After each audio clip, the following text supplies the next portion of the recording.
good evening.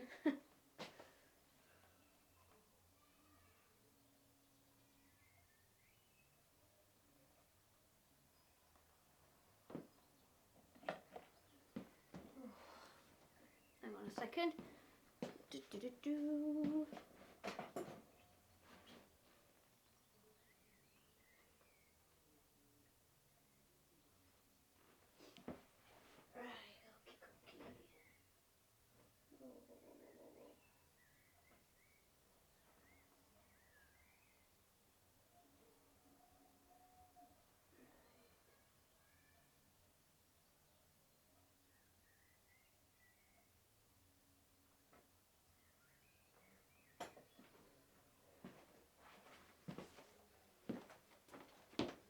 Right guys, we're getting there.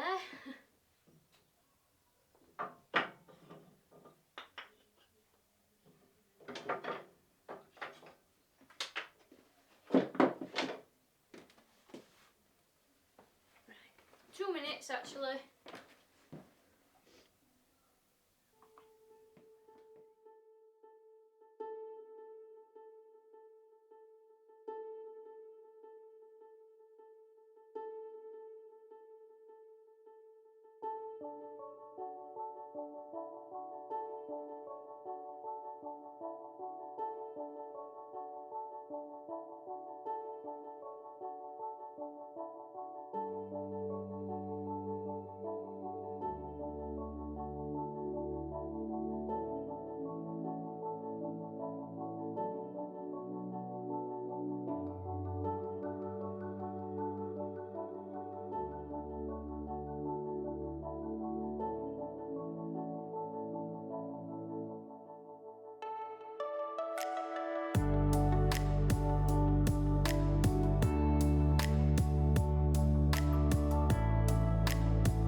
Evening all.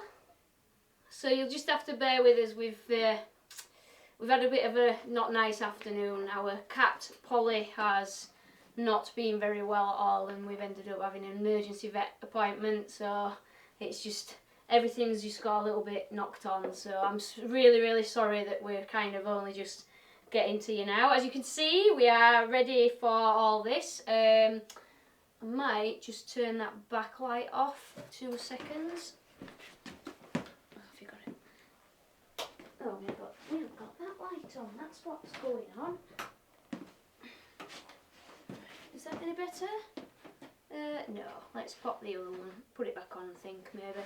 Obviously, we don't normally film from here, so to get all the lighting out and all the soft boxes is just going to be a nightmare. So I apologise if things are a little bit on the dark side here. But we will do our best. In fact, I've had an idea. Here's a brainwave. What if I grab that?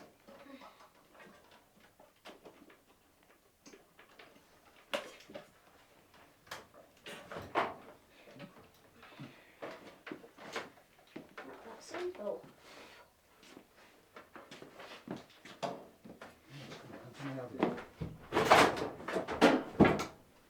Got it. I'm just wondering if I put this up, if it might just help the situation. Is that going to be in the way there? It is there, isn't it?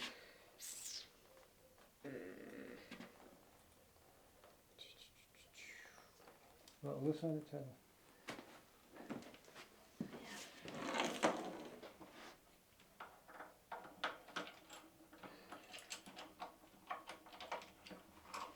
This might be way overkill.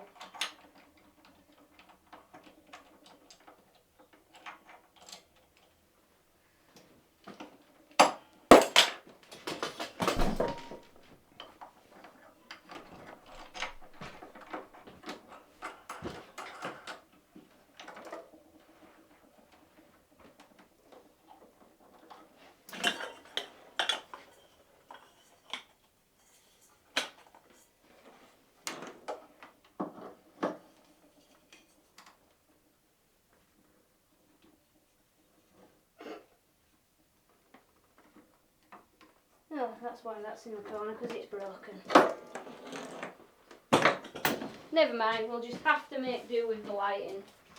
So, right, so who is here? Let's have a quick look. Yeah, it's not good about Polly. She's been drinking loads and loads of water and doing very strange things, and we've had her tested. She's not diabetic, and there's no no problem with her kidney functions, but it probably means that there's something worse that's lurking. So what's wrong? Why is it all black? Very long. Because they've put a thingy on it for the... Right. So we will get cracking in a few minutes. Anyway, welcome everybody. Let's get on with it. Sorry, my head's in a bit of a funny place, but I actually need this tonight. It will help cheer me up. So, good evening and welcome to everybody who is here far and wide. Thank you for joining me. Obviously, we've got a bit of an unusual demonstration going on in front of us today.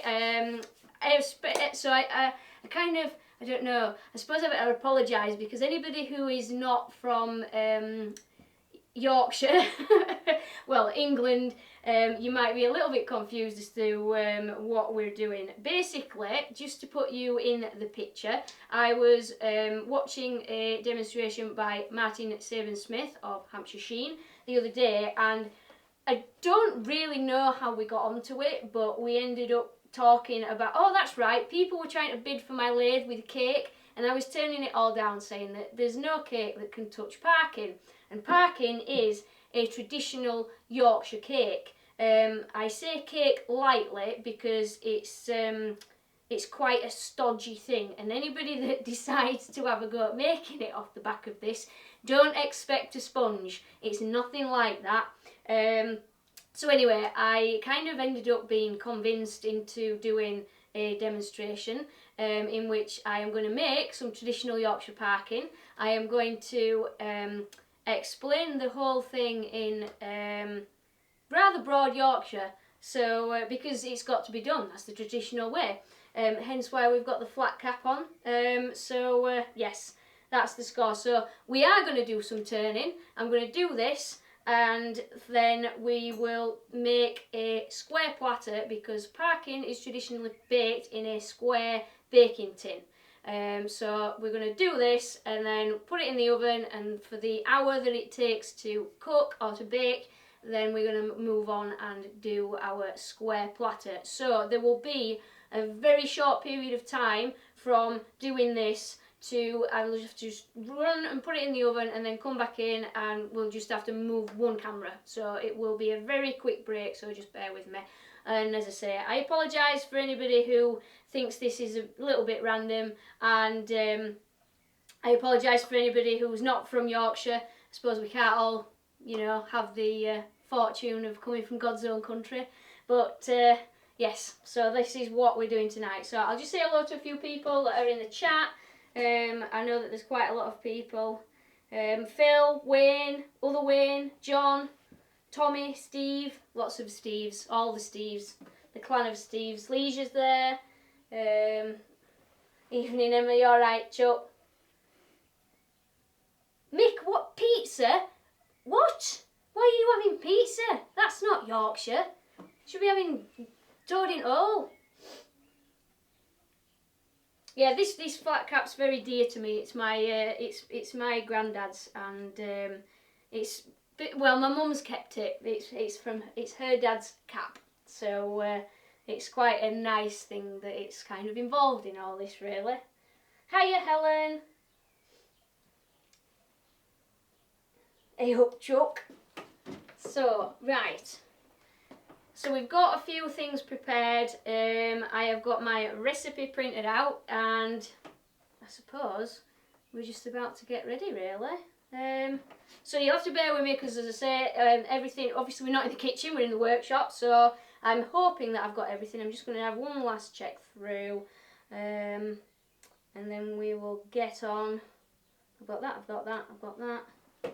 I need that, I need that. I think we're pretty much there. Okay. Turn that round, we don't need that round that way. Bob that way.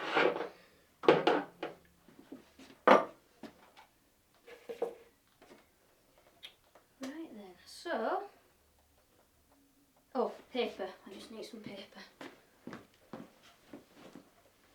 Try not to knock everything off.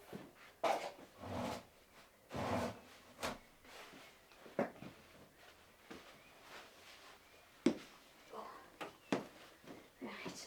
Now I have to say, I am so nervous about doing this. Honestly, I put a message on my Facebook page earlier to say I've never prepped for a demo as much. I'm not kidding you. I've been prepping for this demo since it sort of first was suggested, and I'm more nervous about this in front of me than I am about any turning demo I think that I've ever done, which is a little bit ridiculous. But hey ho, that's the score.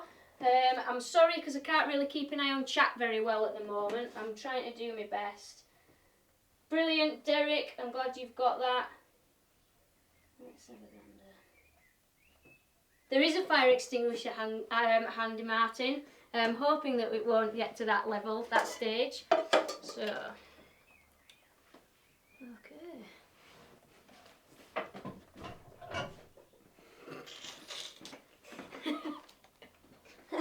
Just in case, do you think that one's big enough? That should do us.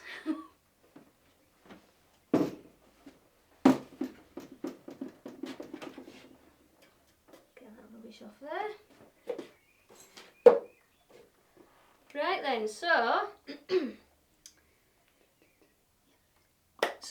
this evening we're going to be doing the demonstration, like I've already mentioned, in broad Yorkshire. Now, there a little bit about Yorkshire. People used to speak in what was called dialect Yorkshire, and that was very, very kind of, very difficult to understand unless you spoke dialect. I do not speak dialect, and never have. I am just broad, I have a broad Yorkshire accent, but I don't I don't speak dialect. And an example of dialect is Worcester, and basically that means where are you going. So the words are very, very different. Broad Yorkshire is just your these and thas and all that kind of thing. So so we have got some a series of translations for you this evening. Just while we go through this initial bit, I will not be speaking Broad Yorkshire for the entire evening because it's actually quite, well, I'm saying that, I might end up slipping in it, so there we go. Right, so we will make a start. So, hey up lads and lasses, how do? I am right chuffed that you decided to tip up tonight while I set about making this parking. First up, they'll need to get this in all gubbins together. So they'll need 2 eggs, 8 ounces self-raising flour, 8 ounce oatmeal, 8 ounce of brown sugar, 2 tablespoons of ground ginger, black treacle, and I've even got my right posh tin opener from Hampshire Sheen to open it with, 5 fluid ounces of milk, and 4 ounces of butter. Right, they'll also need a pan, they'll need something to mix it in, and they'll need something to mix it with, as well as something to make it in. Any road, enough calling, the best frame is sen.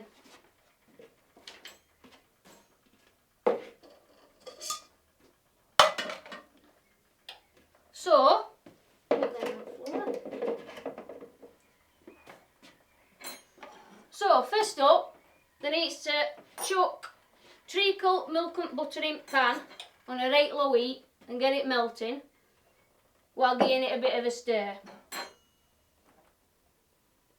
Oh, let's put treacle in first.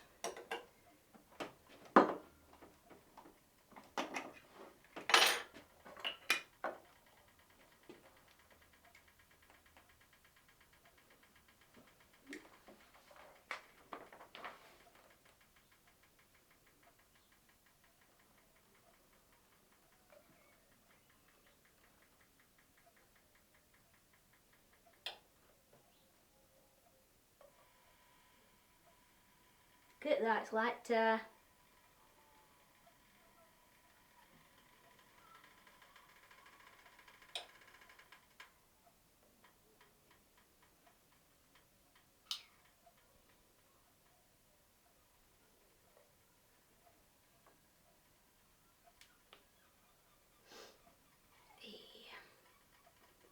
be by gum.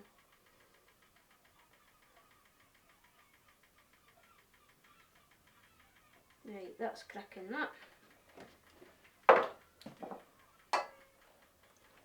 So, as I said, chuck it all in pan, butter, milk, black treacle, stick it on a right low heat to let it start to melt, and then there needs to get to stir.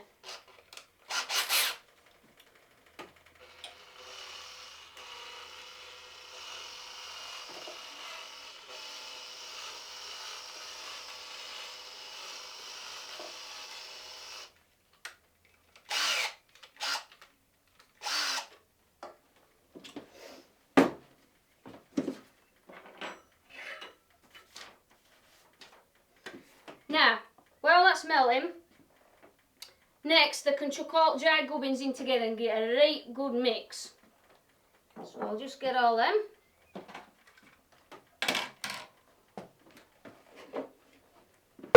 But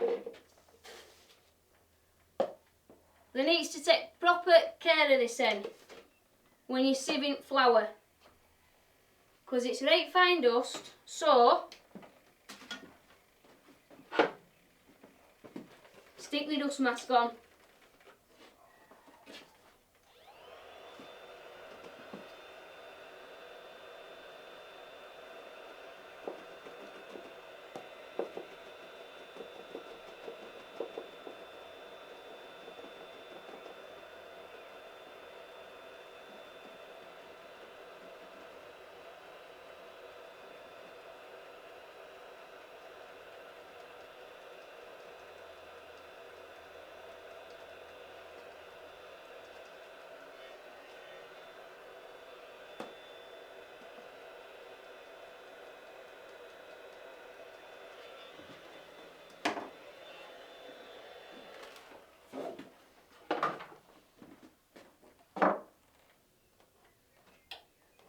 So we'll give that a right good mix.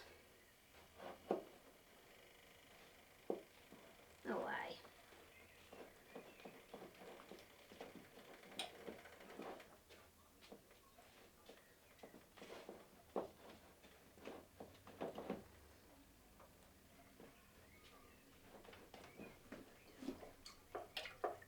Give that another stir.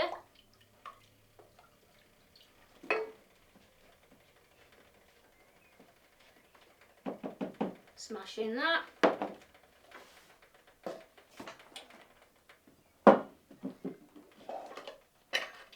Right, now that's done. Brit, take it on the side of a jug or something and give him a right good walloping.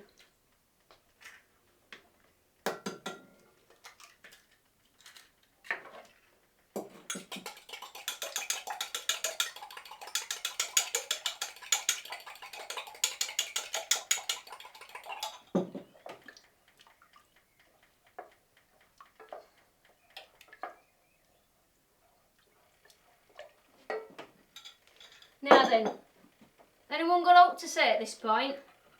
Let's get them out at road. Let's have a gander.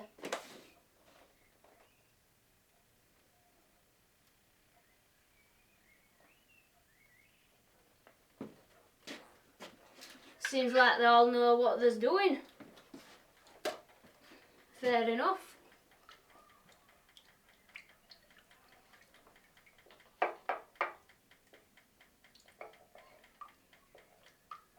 So just keep getting this to stir.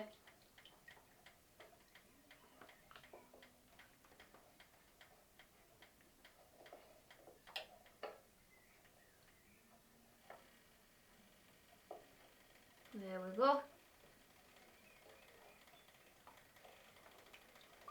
Oh wait up, where's me at? Cooking batter. Won't do that, won't do it all.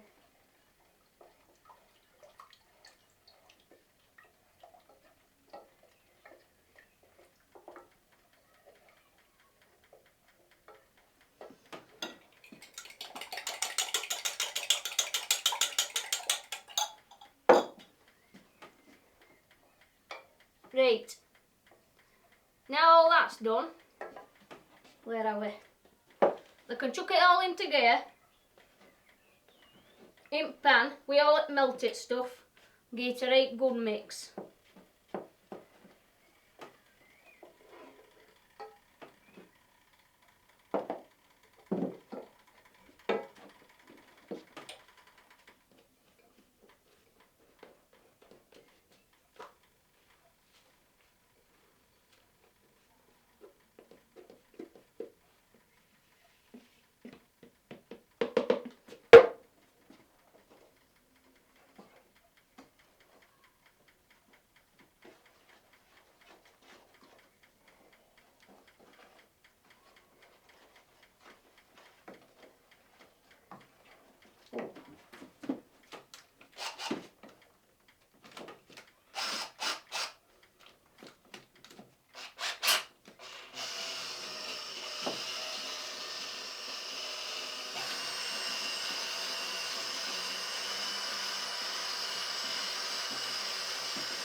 course, things. Can't forget things.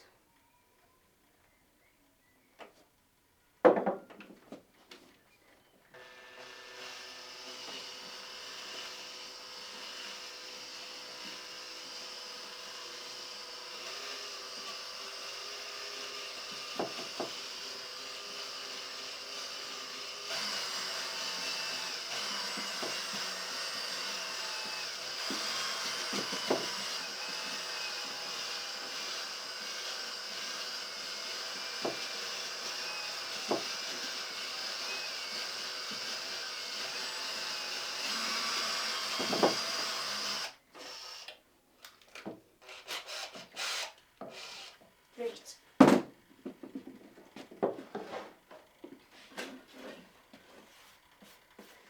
Right, now there needs to get this in a square baking tin, about 8-inch square, to pour it in for the oven. If they haven't got one, they can always cadge them for the neighbour. Get tin a right good greasing.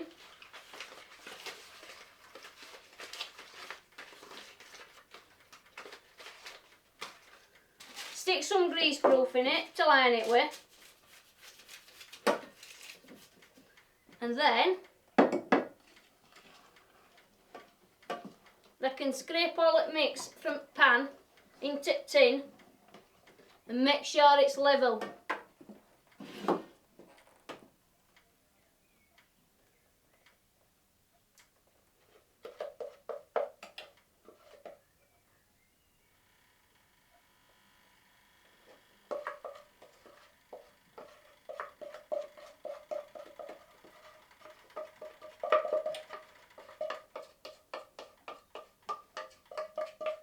Hey, by gum. Oh, aye, that's grand.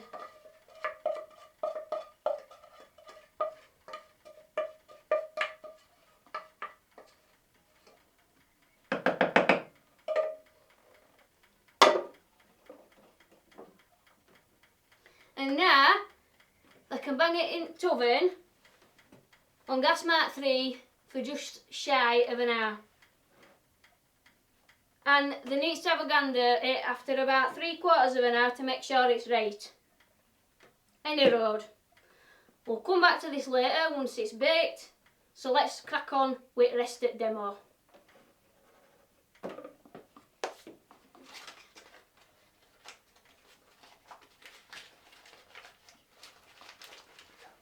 Break. Next one on. No.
Okay. Why is that on there? That's on the wrong camera. Why has it done that? 2 seconds. Why has it done that? Here, capture device. There we go.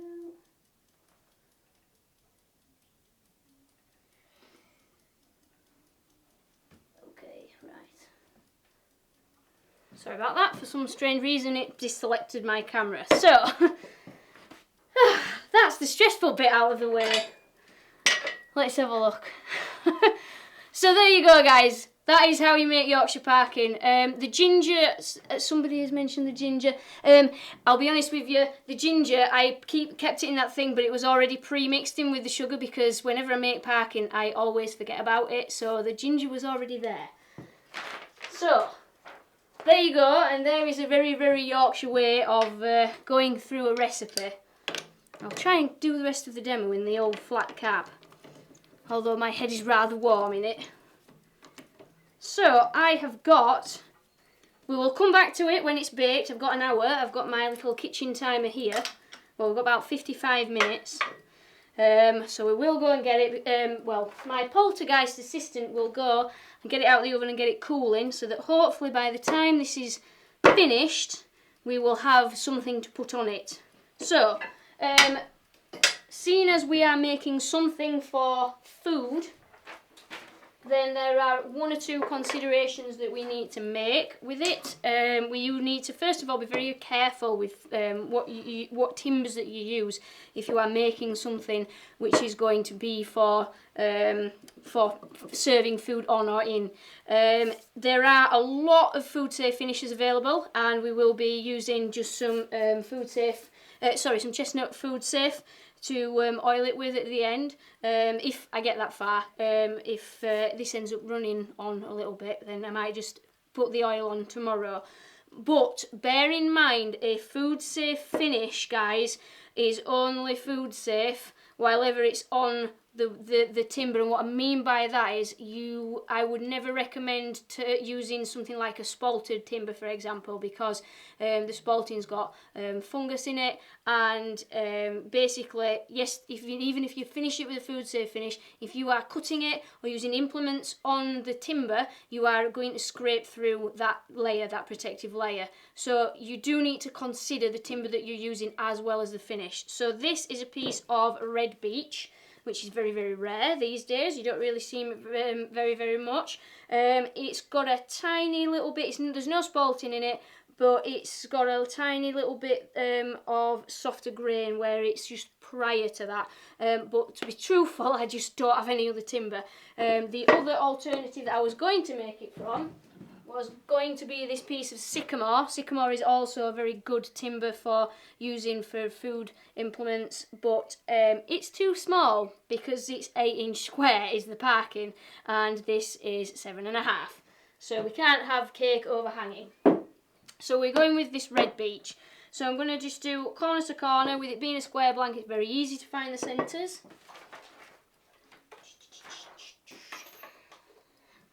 And I need something straight. That'll do. Giant piece of timber. So bear with me a second. And then I'm going to mount it between centres because this is only quite a slim piece of timber because we're doing a platter. It's a very beautiful piece of timber is this. Oh, another consideration to make is stay away from knotty or bird timber because you don't want any little particles of food sitting in those recesses and basically being a house and a home for lots of bacteria to build up with. So let's have a look. So I've got a stem centre in headstock and tailstock. It's like having a bomb next to me with this ticking. It's causing me a lot of stress. There we go. Turn that right down to begin with.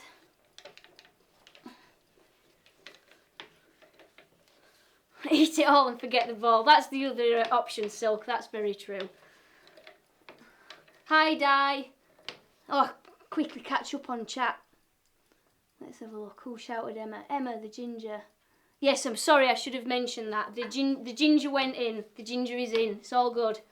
But yeah, I have made 1 or 2 parkins in the past and forgotten to put the ginger in, so I put it in with the other ingredients and just had it in the little jar to show.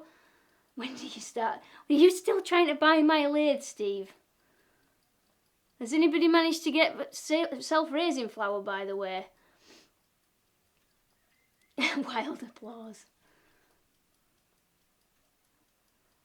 Thank you, Phil and Jim. And Adam, superstars. You're not having me lathe though.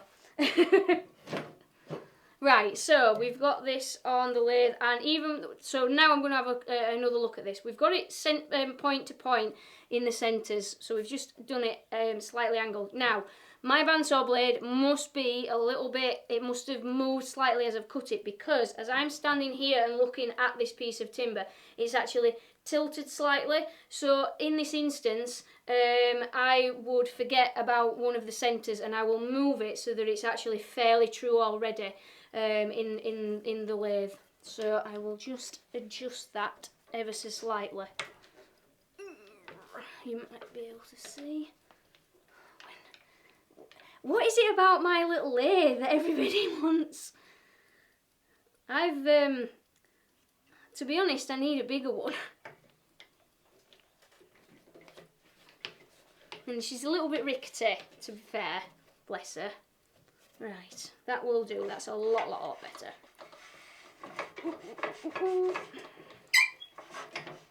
Okay, so let's have a look what we've got here.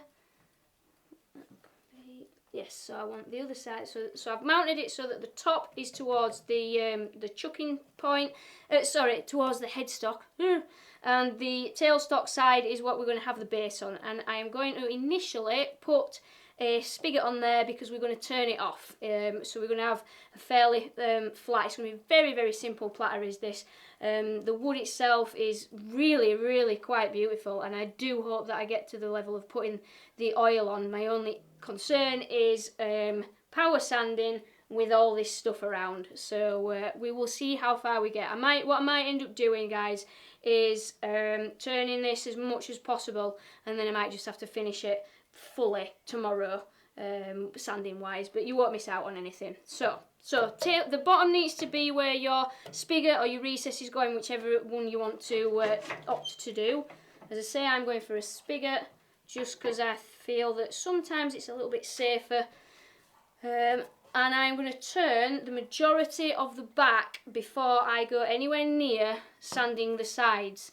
Now, I always tend to do that, I'll go through that in a second. I just tend to do that, there's no point doing it now because there's far too much material to take off, and there's no point doing it once it's really thin because I have ruined edges countless times by sanding them when it's far too thin. So let's get started. So I've turned the speed right down because this is a fair old chunk of timber to be spinning round. 4 great big jars of various flour. So you do baking and cooking too. Just don't do it in a workshop, it's very stressful. Very stressful. Yeah, the ticking's distracting. You guys can't hear that, can you? I hope you can't hear that ticking anyway. If you can, we're all in it together. So, very slowly. Now, because this is a square bowl, it gives me the opportunity to talk a lot about grain. Now, I am really quite bad at putting my hand on the tool rest as a bit of a rest because I haven't got a lot of upper body strength. So be very careful not to kind of go further forwards because you are likely to hurt yourself a lot.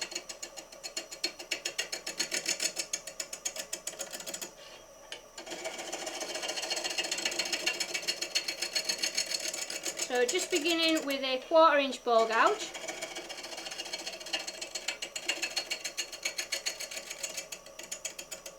And what you'll notice, in fact I'll change to the other camera, what you will notice is we've got a ghost image. So we've got this solid section here where basically the tool is turning and is reaching this outer edge, and all this area, that circle, that diameter is solid.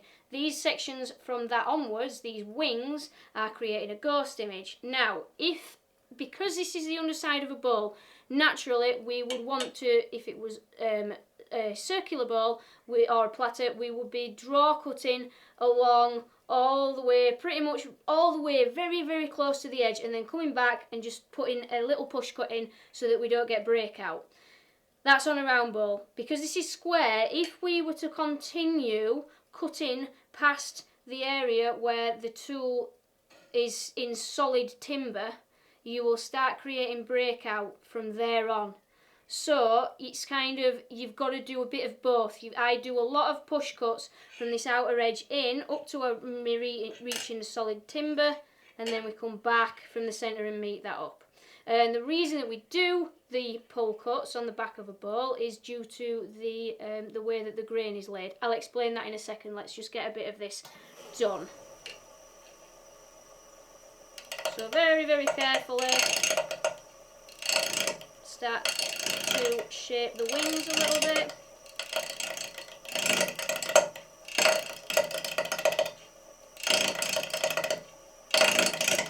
And I make sure that as much as possible I'm watching the horizon, so I am not watching where the tool is. I can't see anything going on with that.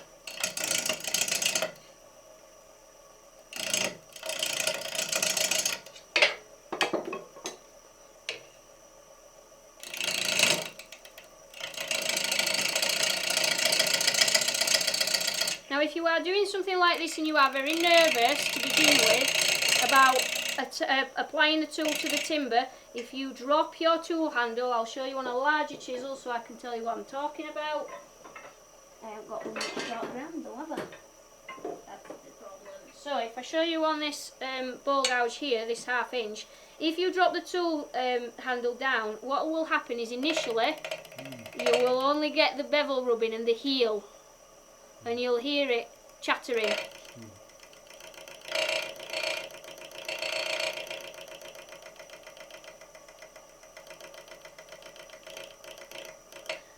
As you then lift the handle of the tool, then it will start to engage the bevel and the cutting edge, and it just stops that. Sometimes you get a little bit overzealous with some of these things, and if you keep firing in there with the tool edge straight away, it can go bang and you end up taking quite a large chunk out. That tool is not sharp, so we'll go back to the 1/4 inch for now.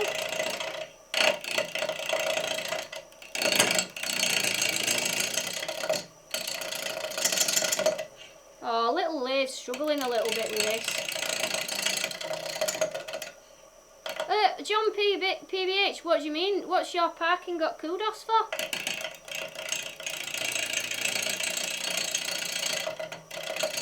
Oh, you're on about bidding for the lathe. Yeah.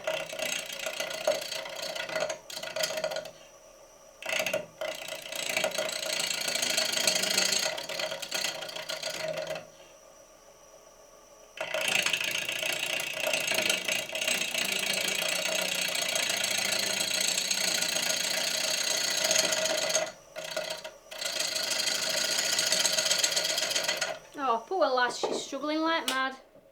So I'm just going to bring the tool rest around a little bit because we've started to make a little bit of a curvature on here, and I do not want there to be a lot of overhang with the chisel,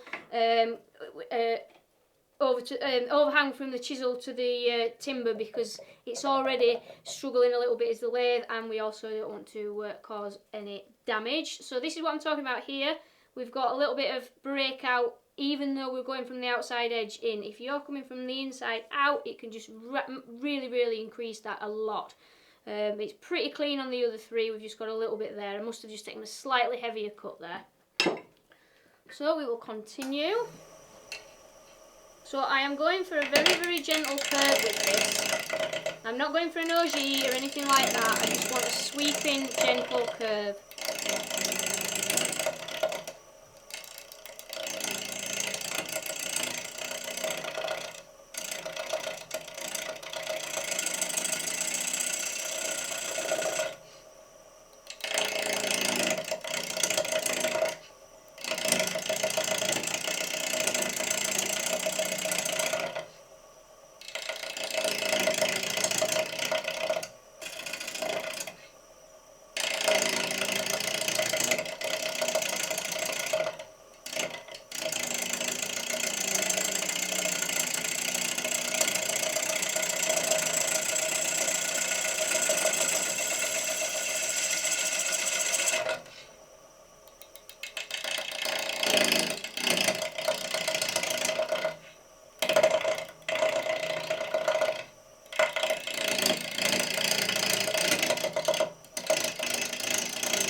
struggling is because we've got quite a large piece of timber on here, and because of the missing the cuts all the time, every time it hits your tool edge again, it's really kind of putting a lot of energy into moving the wood past that chisel. When it's more solid, you can actually have a much more controlled cut, so it's not going to labour quite as much, but it is struggling like mad. Now what I'm aiming to do is to basically cut this down, and so that we've got roughly about 1/2 inch to 3/4 of an inch of timber left on each of the corners, and then that allows us to true up the face and start to shape the inside as well. So don't go turning it far too thin at this stage.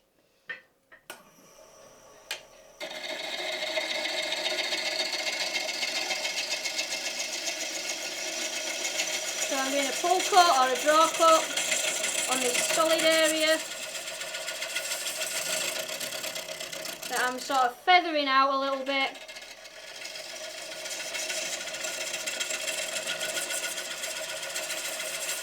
And then I will join that with a push cut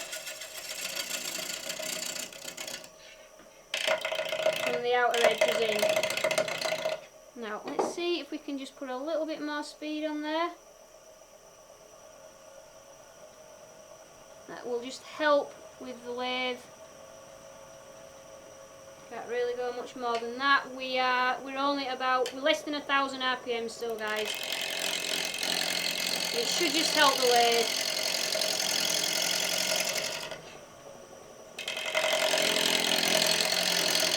Pretty sure the entire workshop's vibrating now.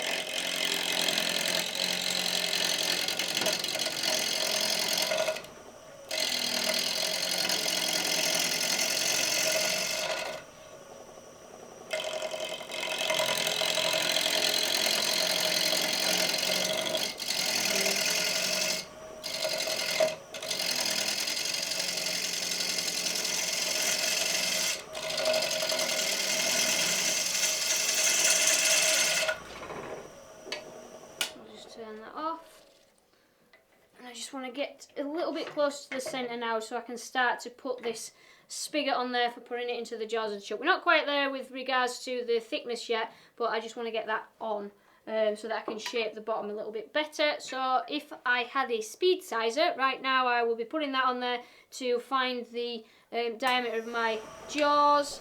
I'm going to just guesstimate it.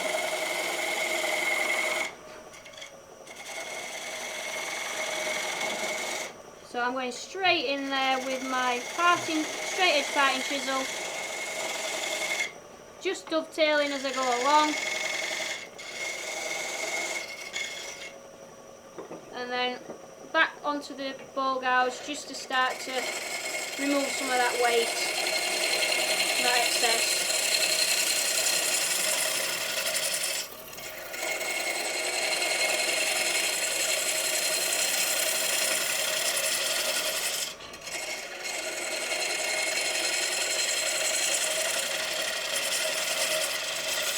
Now, as you can see, that I'm removing a lot of timber, and basically I am achieving that by, let's just turn the lathe off so I don't end up breaking my arm while I explain this to you. So basically, when I'm doing the draw cut, we're not using just that tiny little surface area right at the tip of the tool.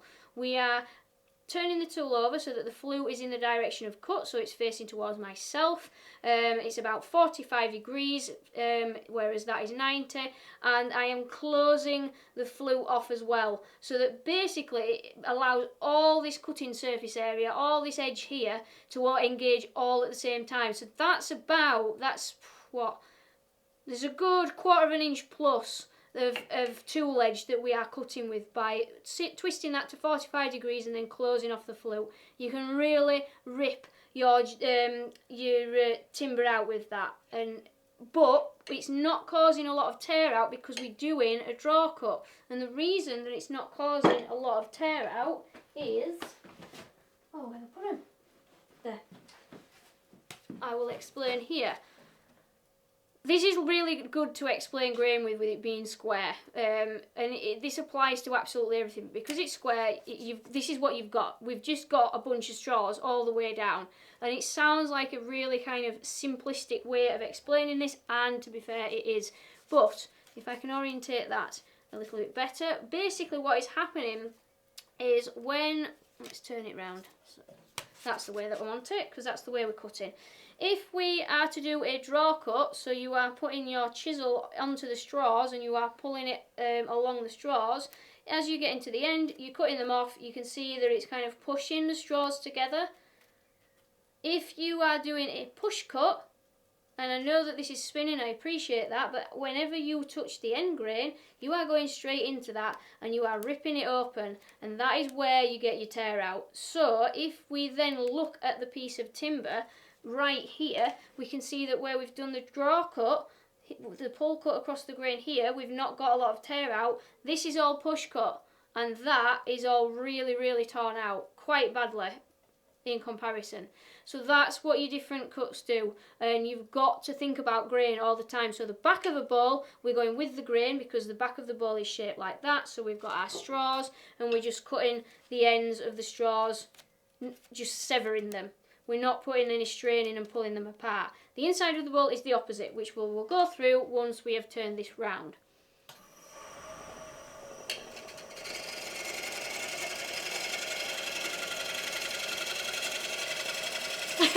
Helen, I've just seen your comment. I have had those plastic straws for years.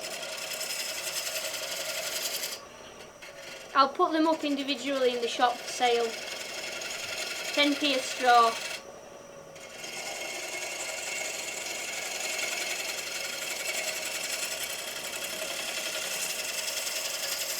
Yorkshire people will sell anything.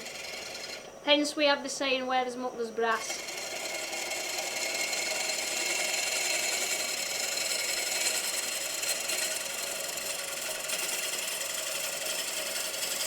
And of course you don't get out for naught. Right, I am just going to start reconcentrating on the wings, so I'm just bringing the tool rest round a little bit. This is a large piece of timber, so I always give it a dry run first to make sure it's not fouling on the banjo of the tool rest. It's never fun when that happens. It wears belts out on lathes very quickly.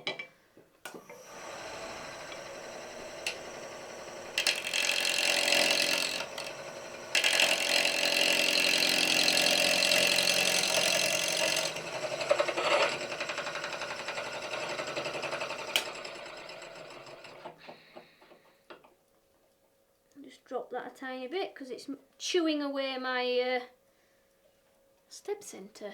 There we go, that's better.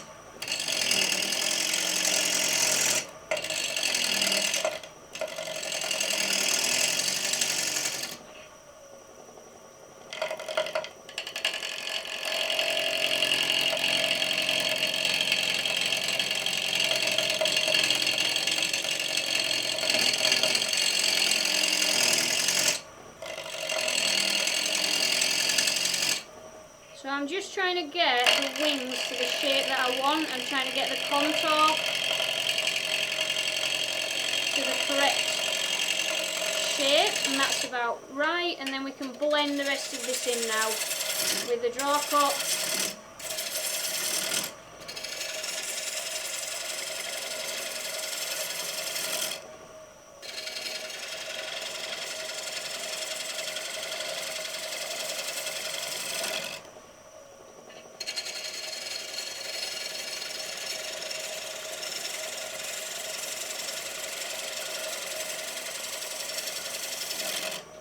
It's a pull cut bevel riding. Yes, it is, Brian. So the bevel is it's not a scraping cut. If the bevel is not no longer engaged, so you really have closed the flute off a lot, it's more of a scrape that you'll get because you've got no support from the bevel. And because you've no support from the bevel, personally, this is just the way that I feel about it. I don't like making heavy cuts. so it is bevel riding. I've got very, very short bevels on my chisel, which is why it might seem from the angle that it's rolled over to that it's basically that it isn't connected. So I don't have very long swept back wings, in which case you wouldn't need to open it particularly as much. So it's just, can you guys hear the tap? Right, I'm moving that. I'm sorry, I didn't realise you could hear it. There we go. My apologies. It is the time for the parking. We're 25 minutes in.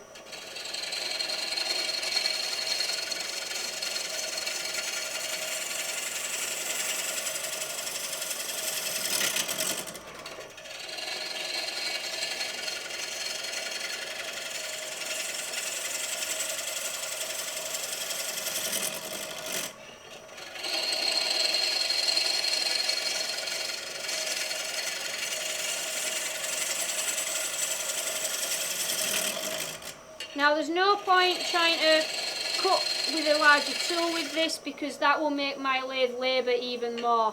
The friction of that will just make it struggle. And I can't really turn the speed up anymore because she's a little bit rickety and she'll just wobble all over the place. She's wobbling like mad now.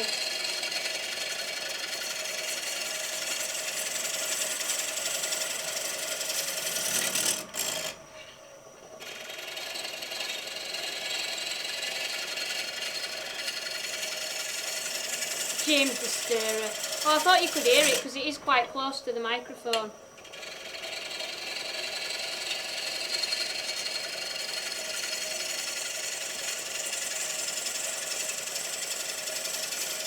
A steam gouge.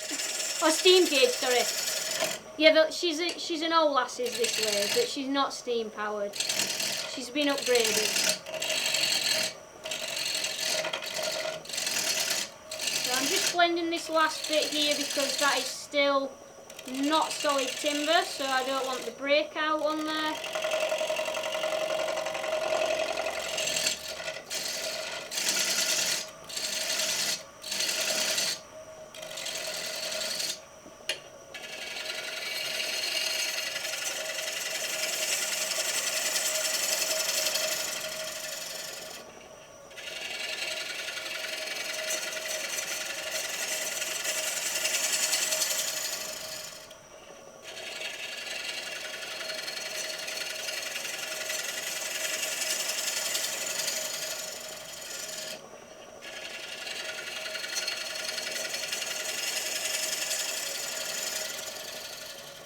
Right, so we'll stop and have a look and see what we've got so far.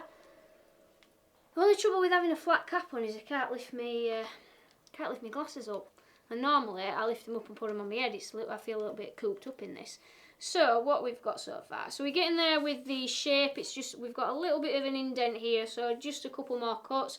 You can probably hopefully see there we've got quite a lovely curve developing, and that's really, really important. That's why I wanted it to be nice and flowing so that it also echoes it on the end. You haven't got that problem as much on a round bowl because the rim that you're making is that thickness all the way around pretty much.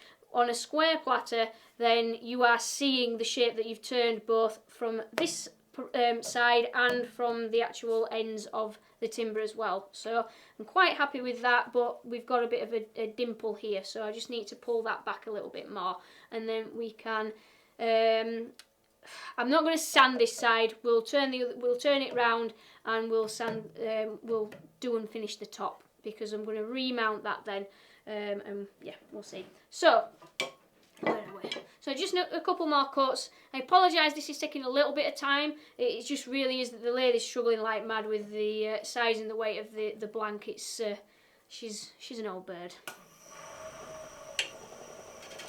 So I'm continuing with the draw cut, just to try and smooth that off a little bit better.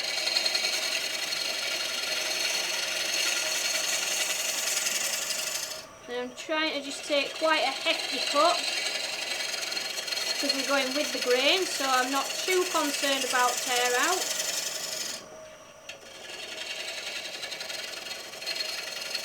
Do you know, it's ages since I turned a platter.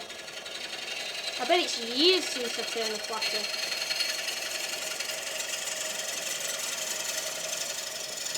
And the thing is, I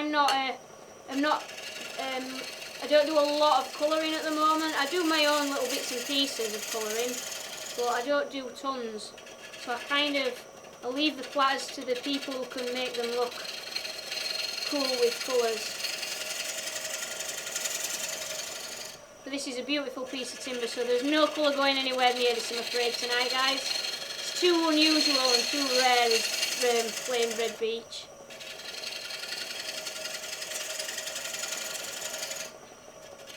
So that's getting a little bit better.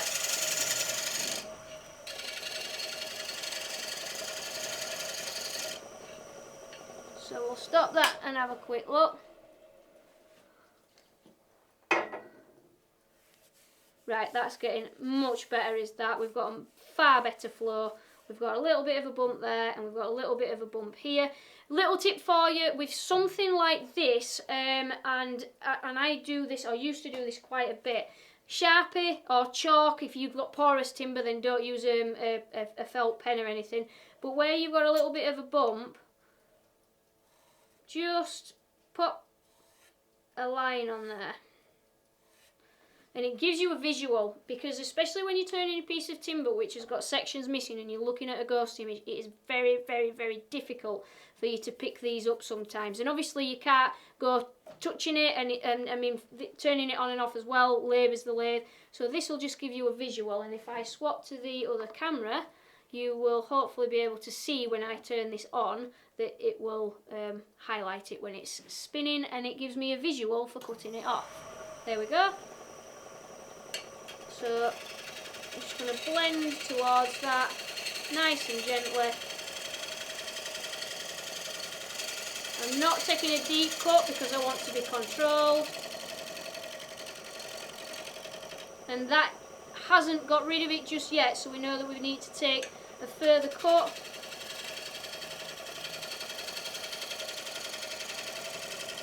But it just gives you a fantastic visual reference. And then you know, so we'll go back from the other way, you just know when that's gone that you've turned the high spot away.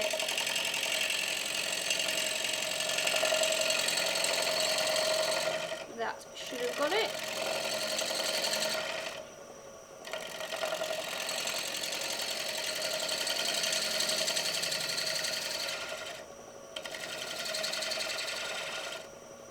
Okay, so let's stop and have a nosy.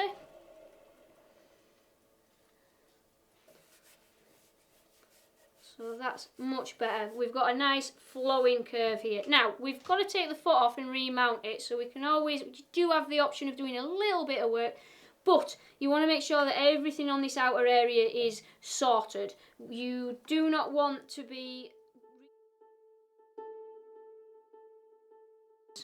There we go. Oops, sorry, wrong button. There we go. So you do not want to be going anywhere near these edges once you're remounting it to turn the back off, because your likelihood is it will smash. So make sure that you've dealt with all this area as much as possible, and just leave this innermost area for any last little bits that you need to do once you're turning the foot off, just any little bits of blending. So now we need to have a think about what this actually is. And it's going to be a platter which is going to be holding something, and it's heavy. You know, Parkin is not light, it's a very, very dense cake. So I don't want it particularly thin anyway, because it's for food, so it's not for decoration. So I like them to feel quite weighty. But we also need to think, you do not want a tiny little area where the foot is going to be, whatever it's going to be. Normally, and a lot of the time, and a lot of turners use the rule of thirds, so your foot is roughly about a third of the overall diameter of the piece. I don't think that that's enough on this particular piece, so I am going to actually, we had a little bit of a horrible dimple here, but what I'm going, and we've got rid of that, I'm actually going to start to flatten this off a little bit at the bottom so that it's going to sit roughly halfway. So it might not look ideal, it might not be the most perfect choice that you make, but if it's a utilitarian thing instead of something that is aesthetic, then you need to think about these things. Now, I did pick out, where have I put it? My chisel. 2 seconds, where have I put it? 2 seconds, guys.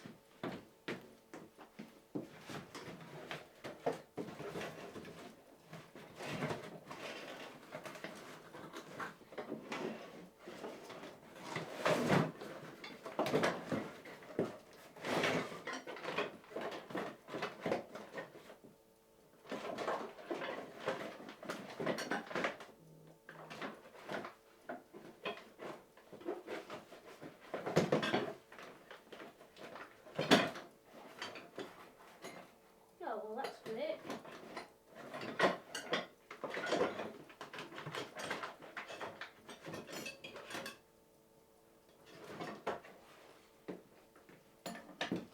Okay. Right, so, sorry about that. So I've got a little bit of a bead cutter here. And I'm just going to, it's in desperate need of sharpening. I'm just going to put a little bit of a bead on there, roughly halfway.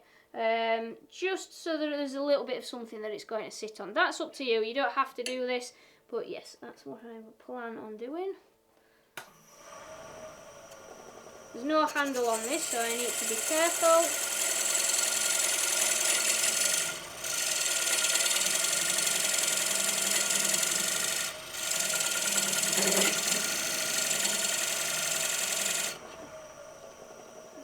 Fighting a tiny little bit, so I'm just going to turn the speed down a tad. Come on, Liz, you can do it. Come on, lass.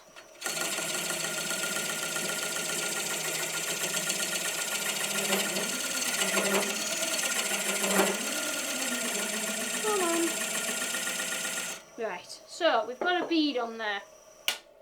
And I'm just going to tidy that up, just take it a little down each side, and then I'm going to take, you can't see, I'm going to take this middle section down. So this is the bead that it's basically going to sit on. I'm not going to take loads and loads down, but that is what I want it to actually, as I say, I want it to sit on that bead. So I'm just going to take a tiny little bit off right next to it.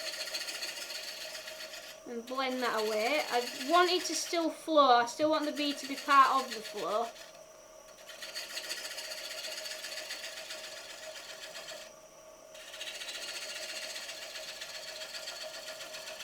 So I'm just, this is more of a scraping cut. I've really closed the flute off so the bevel's not rubbing now. And I am just taking a very light, gentle cut.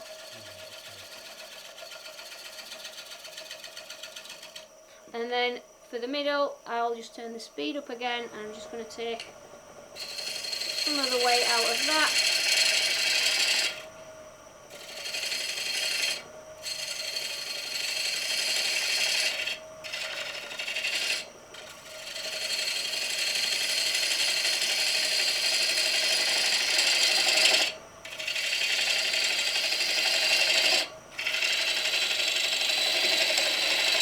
And I'm just making that slightly concave.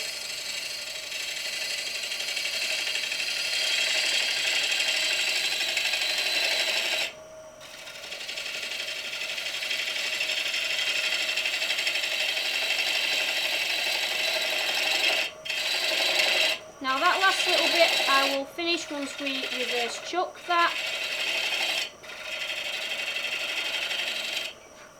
I'm just going to give it one last tidy up.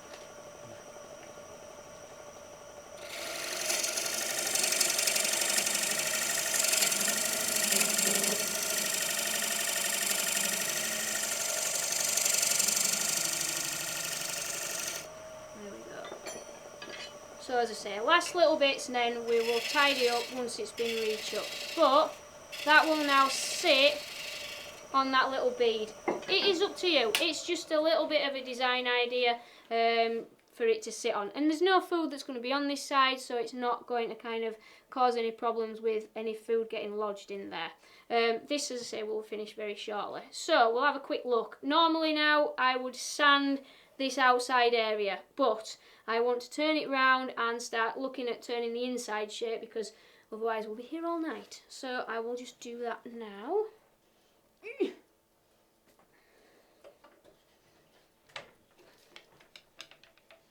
What's burning?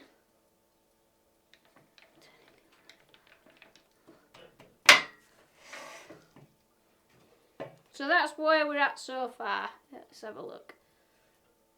So it will sit just on that little ring and it'll keep it nice and solid. So turn it round. The inside section is going to be very, very simple. It's just going to be a flat curve. A flat curve? How do you have a flat curve? A gentle curve even.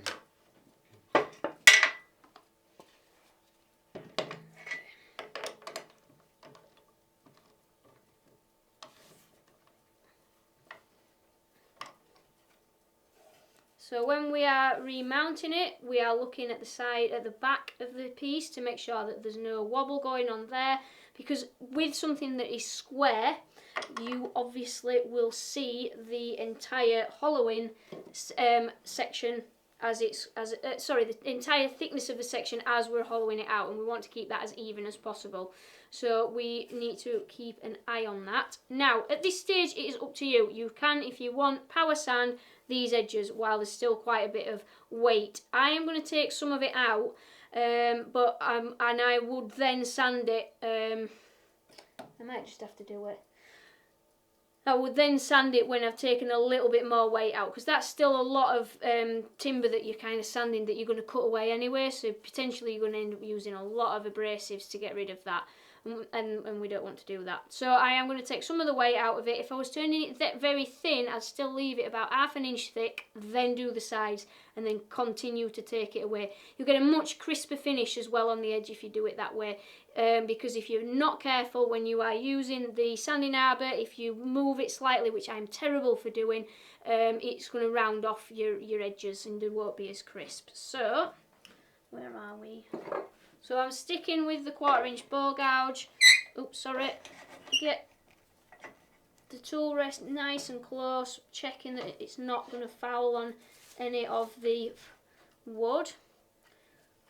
So this is one flaw with this particular lathe. It's got a tapered banjo, so it widens out at the bottom, which means that you can't always get the tool rest quite as close as you would normally have it.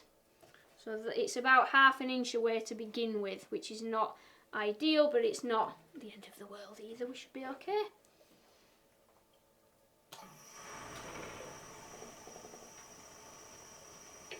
Okay, so outside edge, got a tiny little bit of a wobble on there. If this wasn't going to be square, I wouldn't bother about that, but it's enough for it to have an impact on the thickness and how equal it is.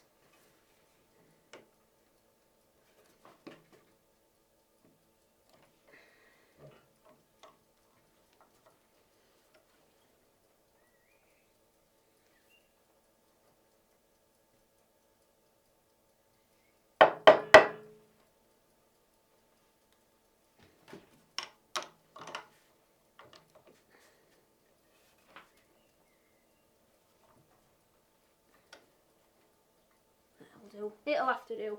It's a little bit better, is that?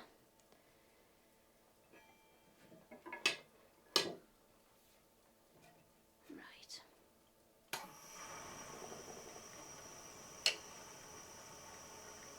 So, outside edges first, get your wings sorted. Whenever you are turning a bowl or a platter, you need to be careful that you don't take the centre of it out until you've dealt with the edges. That is where the core strength is of the piece of timber. And if you remove it, the chances are it will warp on the outside edges to an extent that you can't do anything with it at all. So start with the dodgy bit first. Get that out of the way.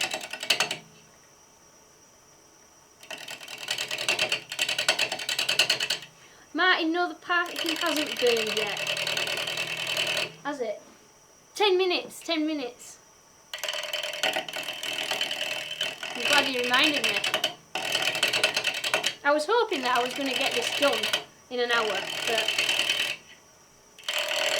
poor little Egner can't cope.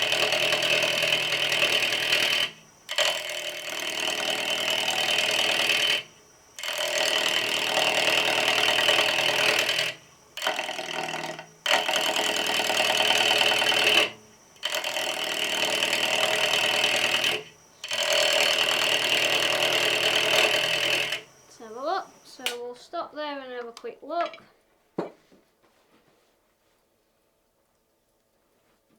Right, so we're now getting a really good inroad into these edges, and be aware, because there is so much wood missing, you will turn these down in no time, so keep stopping and having a look. It's very easy to get a little bit overexcited about turning these and whipping off the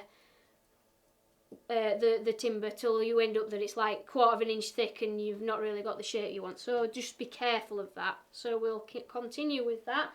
In the meantime, would you mind going and checking the baking, please, Mr. Poltergeist? Oh yeah, because it needs to cool actually.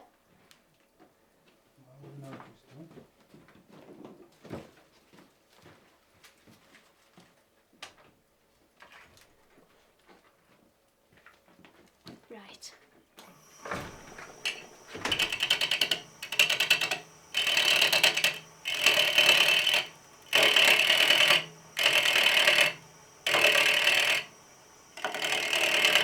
Oh, Martin, by the way, did you, I hope that you realise that I've been trying to educate people that your tin openers are fantastic kitchen utensils. And I genuinely do have one in the kitchen.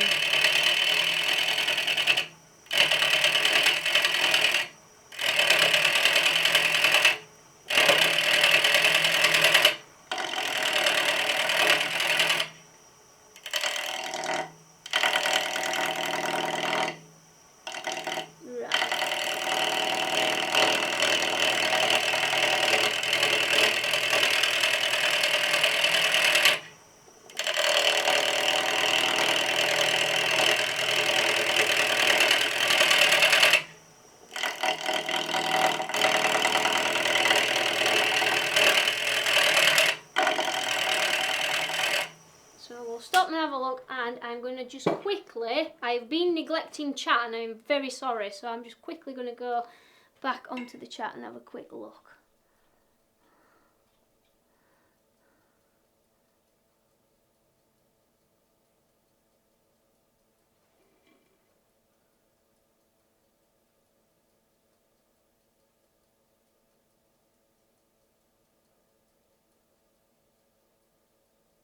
Let's see.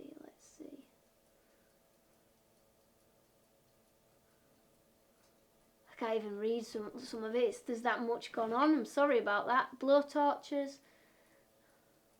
Yeah, pyrography with food, Kev. I like that.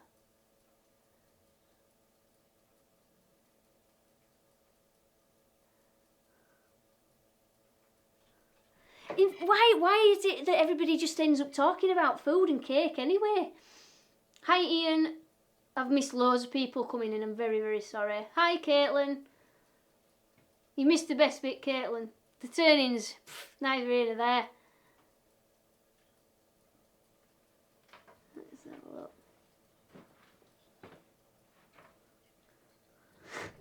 Yeah, we need to just have a cooking baking session demonstration. Everyone should do it. It should be, in fact, I'm going to officially make it a challenge. You've got to bake something and then turn something to do with the baking. There you go. I didn't start it, Wayne. It was other people that were talking about cake, and everyone talks about cake whenever demos are going on, and it got out of hand. I just was dragged into it, and then this whole thing resulted. So I'm kind of trying to pass the buck there. Are we good? Right, I'm going to have to go and level up because the poltergeist isn't sure when the parking's done or not. I've taken it out, but I've wrecked it taking it out. Right. Oh no. It's destroying my parking. Oh. Right, okay. Right, let's just continue with this bit then, and hopefully we can salvage at least some part of the demonstration tonight. How would you wreck it? Have you dropped it on the floor? No, I tipped it upside down and only half of it's come out. Right, great. I didn't know. Guys, it's been a bad day. Right, oh, so I was meant to be talking about hollowing the inside of a bowl or platter, wasn't I? Because so far we've done the outside and we've been doing a draw cut, and my high-tech demonstrative bit of equipment has explained regards the grain for hollowing from the outside. So we do a draw cut because I'm on the wrong camera. We do a draw cut because my grain's the wrong way. As we're pulling the tool over the grain, it's going to keep compressing it and it will just sever the grain and slice it nicely. If we were to do a push cut, which is why we've got tear out on the wings at the back, you are pushing the tool straight into the straws, straight into the fibres of the grain and pulling them open and causing the tear out. However, on the inside of a bowl, I will have to put the fibres here because we're severing them from this direction. So if we were to do a pull cut on the inside, fair enough, we all do lots of pull cuts on the inside just to rip out timber because it's so much faster. But especially for this outside edge, we need to come from the outside in. We need to do a push cut because there we've got that pushing the grain together again. So if I was to keep doing draw cuts on the inside of the bowl, especially as you're coming up the curve, so you're following it along here, that's going to start pushing into the grain and start pulling it open. So that is why when we are hollowing the inside of a bowl, we always cut that direction. Hopefully that explains it to you.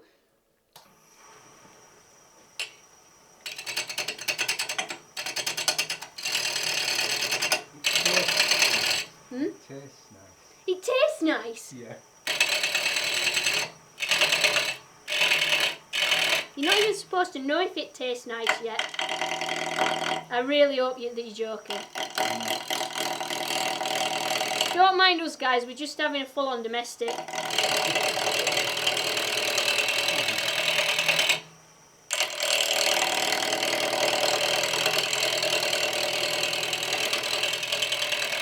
Yeah, he's had a freebie try, but ruined it in the... It's ready!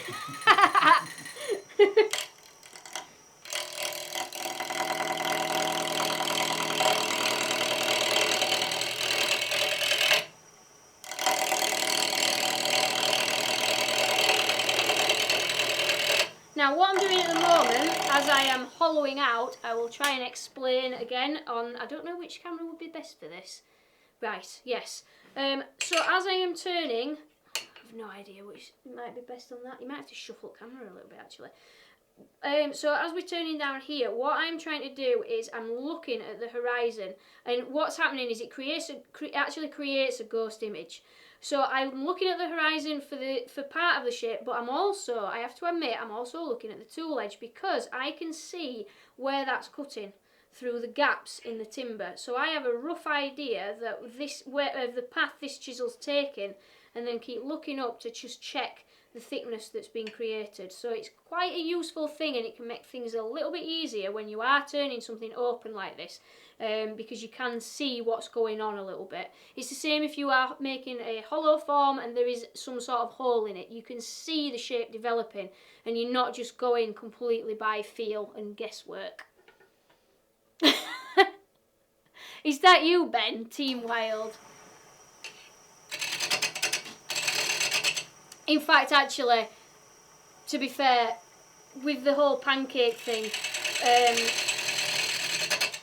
earlier on in the year, we went a little bit mad on pancakes, and we were constantly setting the smoke alarms off. And our smoke alarms are wired into the house, they're not battery ones, so they go off and you can't not turn them off until you find the one that's activated, which is never the one in the kitchen. So we were running around like lunatics at about 10:30 at night when we decided to have pancakes, trying to turn off these smoke alarms, because clearly it was going to upset the neighbours and it was just a total disaster.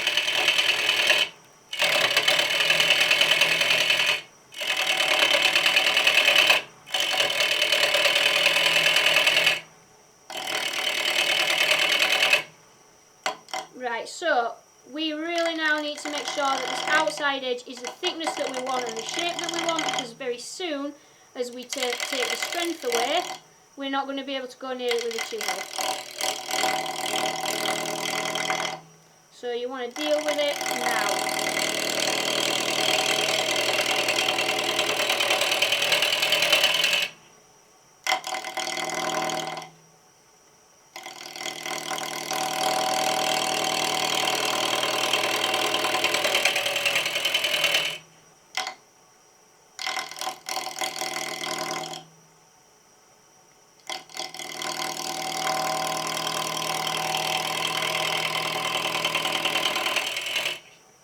So we'll stop, have a quick look and make sure that we are happy with the curves and making sure it's following that outside curve and that we've got a nice even thickness. So I am now happy with that. I do not need to go near that again with the chisel. So we've got a nice even thickness, and I want it to be thick because I feel that anything to do with food, I like to have a bit of a weight to the timber.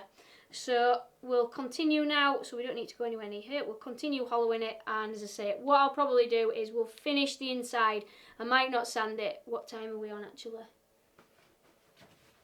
Oh, it's only 10 to 8, is it? Only 10 to 8? Oh, we're doing alright. We're doing alright.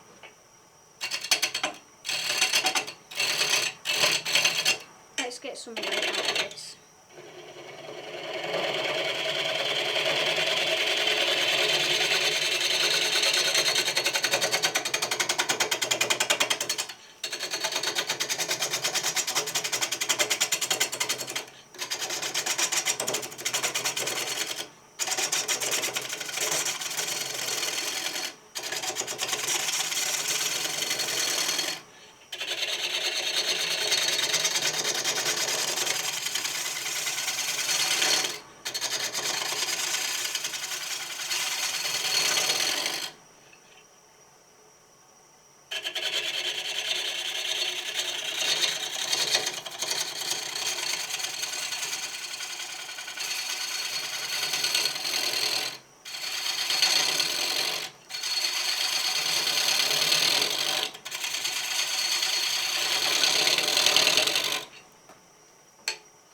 Get a bit of speed on there.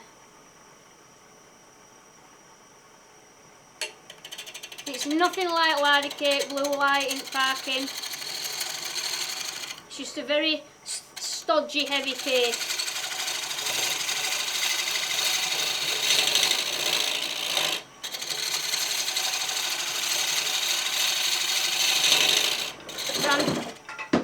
Oops.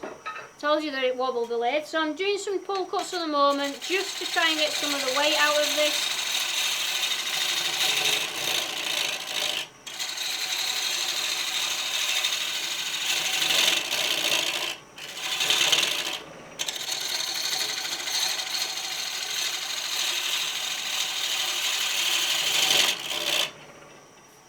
And then we can start coming back from the outside edge because we're still on sections that are open.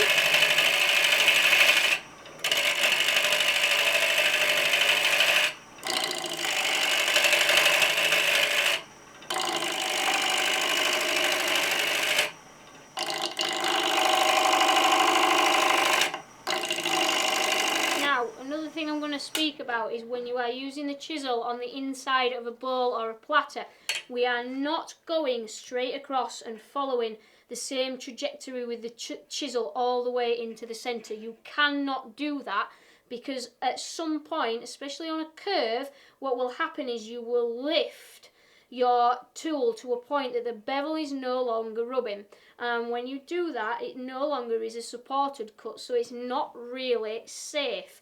That means that as you are following the curve, often you have to drop the handle of your chisel so that it lifts the cutting edge. And what you kind of end up doing, this is exaggerated but not that much, what you end up doing is going up over the centre height, well over centre height, and then bringing the chisel back round and down. So you're kind of creating almost an OG actually, and that is just to make sure that the bevel is rubbing all the time. So what you'll notice is when I was turning this outer section, the chisel, because I've got short bevels, is quite high. The handle, sorry, of the chisel is quite high, so we're cutting with the cutting edge, and I'm having to lift it so that the bevel's rubbing. As I go further in, and this is only like less than 2 inches, about 1.5 inches, I'm already having to drop the handle. And that is just so that bevel keeps rubbing, because if I was to go straight across, if you actually stand and look, I know that you guys can't see that, but the cutting edge is touching, but there is no bevel rubbing. There is a large gap. So you must make sure that you drop the handle to lift the cutting edge of the tool rest in order for it to follow around, and that should help if you are having trouble with diggings.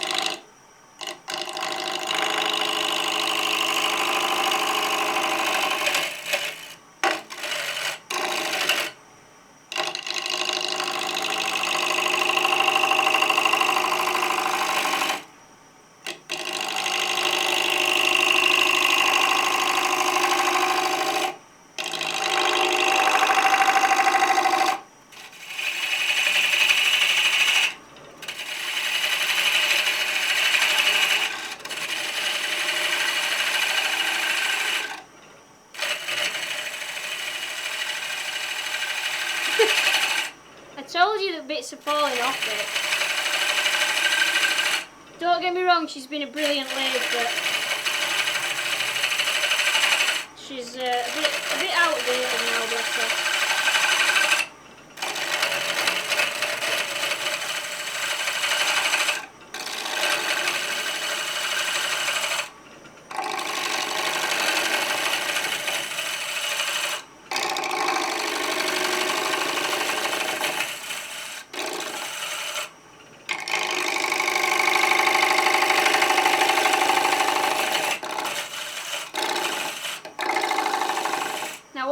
Guys, this is warping. This piece of beech is, I won't like to say it, I bet I've had it about 15 years, this piece of beech, so it's well seasoned, but already I'm finding that as I'm turning and taking some more of this away, it's starting to become really quite well, not unstable, but it's becoming less stable on these outside edges. So we're not far off to getting to the point that we're in solid timber, so hopefully we can turn the speed up a little bit to deal with that. We've got a tiny little bit left in this section here that we've just got to finish shaping so that the curve flows, but we're nearly there.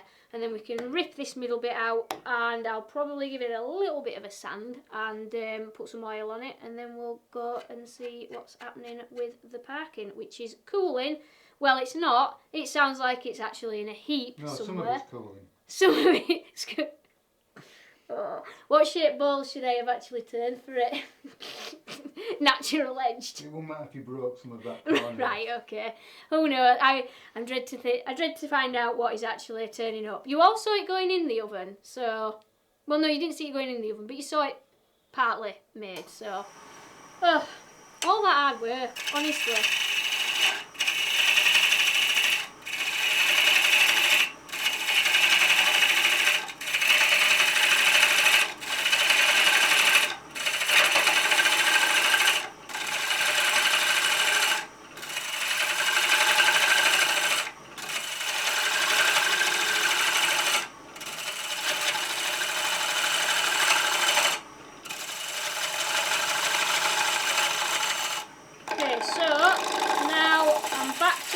What the chisel is cutting, I'm watching through that close image to make sure that we're blending this all the way down.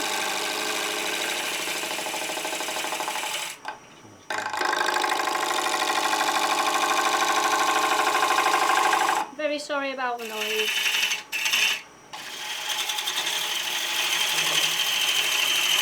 Now, at the moment, let's have a quick look.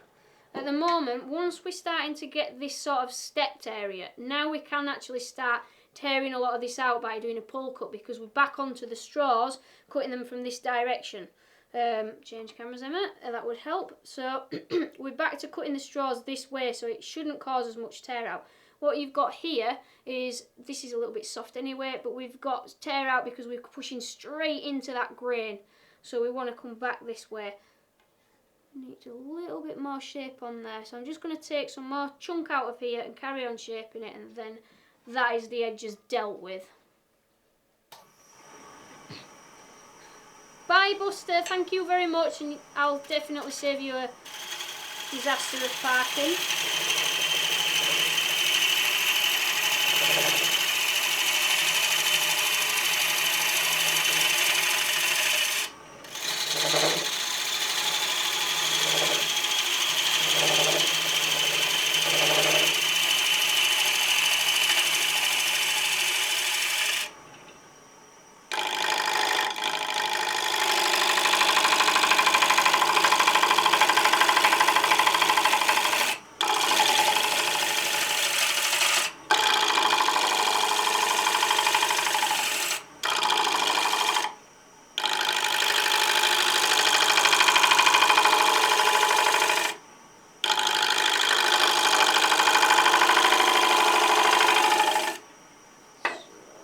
See if we've managed to do that. There we go, we are not far off. One more little cut, one last cut, we all know what that tends to mean. And we shouldn't be far off at all.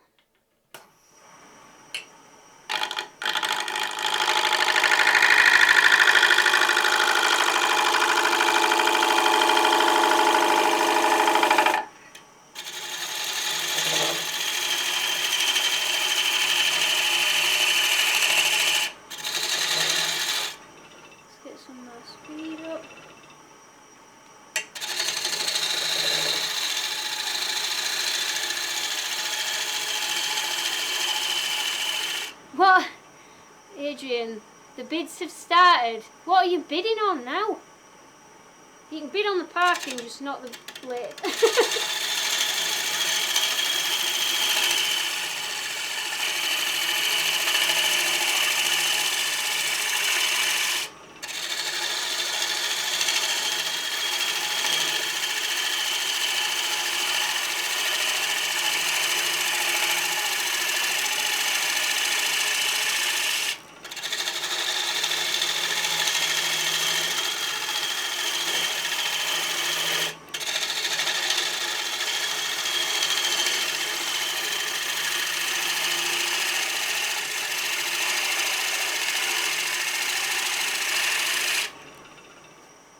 Smells absolutely awesome, does this beach?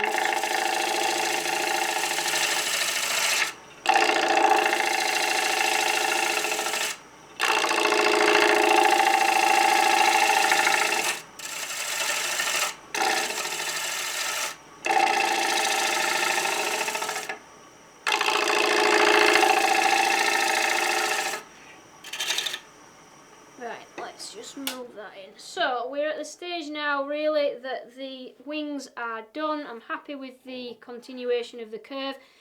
At this point now I would sand these edges, because I am still in a position that you can do one last little very gentle cut to clean it up, but that is about the thickness that I'd do it, and if I was turning it any thinner I would do it then also. But I'm not going to sit here and sand with a sanding arbor. Basically, all I do to do it is lock off the lathe so that it's at an angle which is suitable for me to work at, so I have it slightly angled, and then hold the arbor as flat as possible onto the piece of timber with the drill. I have a really cheap drill. I don't use a battery drill. It's a plug-in drill, because if you're going to be power sanding the front of it, you're going to potentially wreck the bearings of the drill, so don't use anything expensive for doing it. So I have a really cheap, the cheapest range that I could get in B&Q. just for power sanding, just for that. And so keep it straight on there, power sand it, keep it as level as possible. As soon as you start to wobble, you're going to be taking off the edges, but so keep it as flat as you can, and that is your sanding of your edges done. And then we can continue these out. I hope you don't mind, I'm not going to do the sanding. It's just, I don't really, I don't, does anybody want me to do the sanding? Let's not bother, it's daft. It's ruin the camera. So,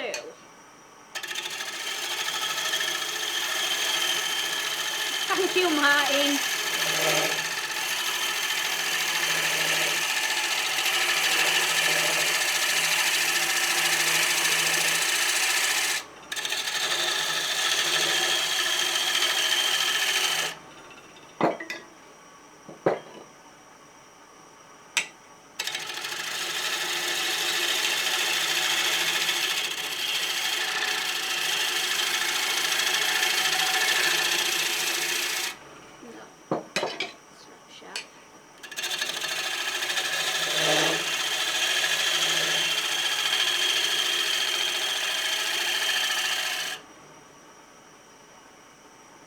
Brent, yes, you are absolutely correct.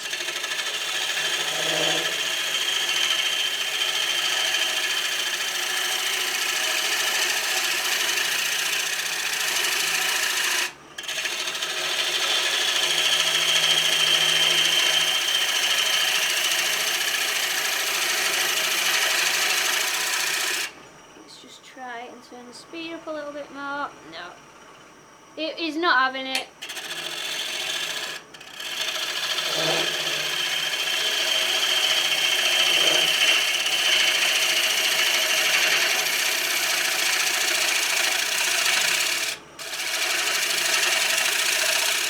So anyway, while I'm hollowing this out, I'll just start talking a little bit about finishes. So like I say, I am going to be finishing this with an oil finish.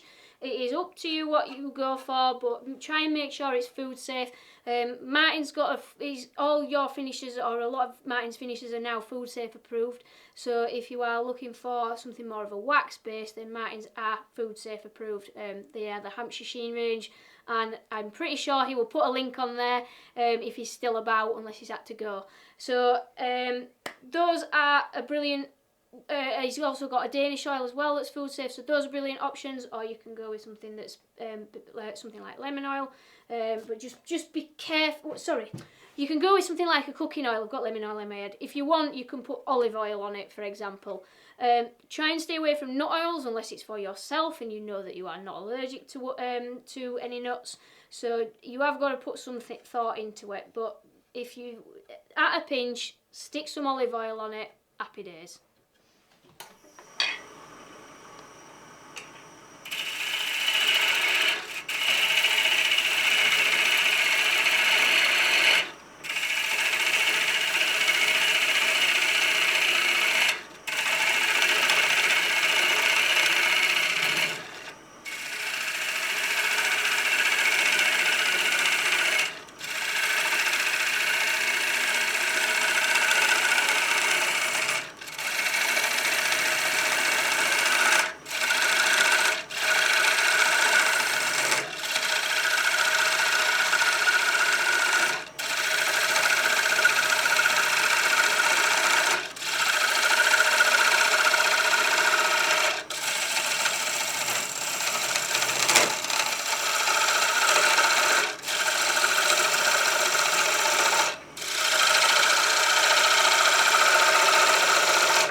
To have a quick move of the tool rest and just see what the score is.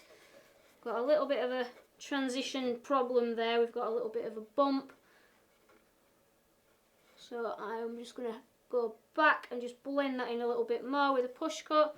But we're getting a little bit far away with the old tool rest. So let's just move that in. Give that a quick dry run and make sure that the wings aren't going to smash on the banjo.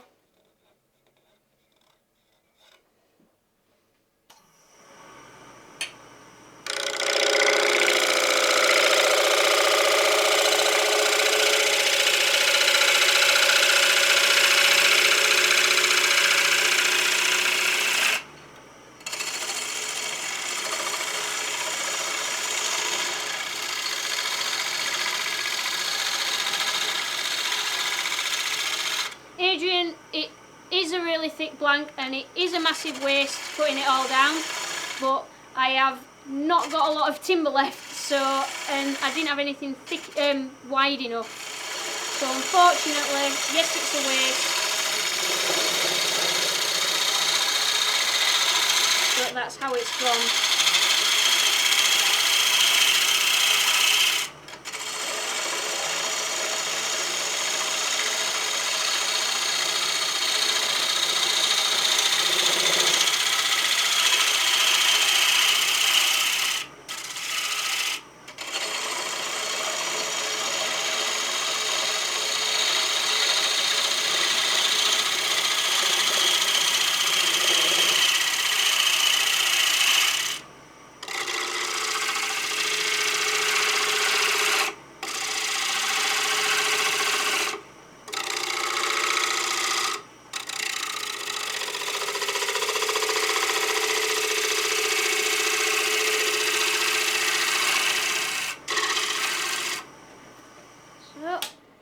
To double check, we've got to now keep stopping because I can't see what's happening with the thickness. We've got to stop and have a quick look.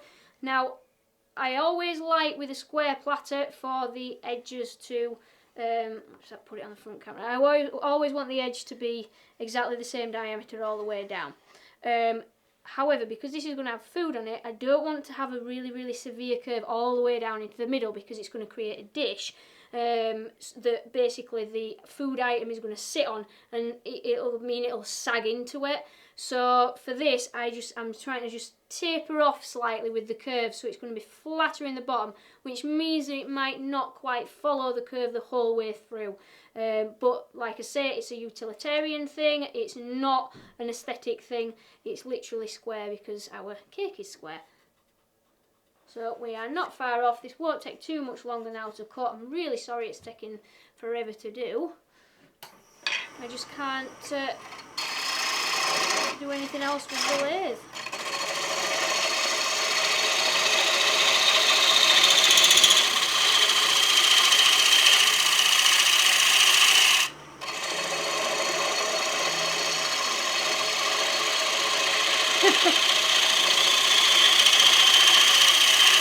Yes, you are doing it right, Adrian, it doesn't matter.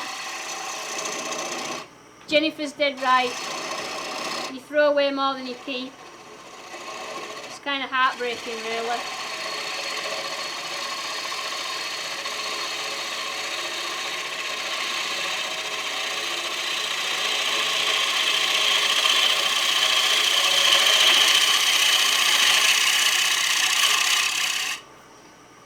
Mark, with regards to this being for a newbie turner, it makes you think and understand grain a little bit. I find that it's a little bit easier to understand it because it's square, because it's literally going straight up and down. There's no circle involved on the outside edge, so you do sort of get a better understanding for how the grain behaves in sort of in relation to the timber. Of course, it's dangerous because there's these bits spinning round, so you need to be careful. Like I say, if I was turning this and it was a round piece of timber, I would be going along the tool rest. I can't go along the tool rest because it will hit my arm. So I have got to bear that in mind, and I am specifically changing and altering my turning position because I am very aware of that. So just, you know, there are safety considerations to bear in mind, but it forces you to have good tool control. You cannot turn something like this with poor tool control, because you will break it. You will break it on the lathe. So yes, it might not be an idea to do it as the very first thing that you've ever turned, definitely not, but there's no reason why you can't have a go at it. Just it makes you think. It really, really makes you think. So that's never a bad thing.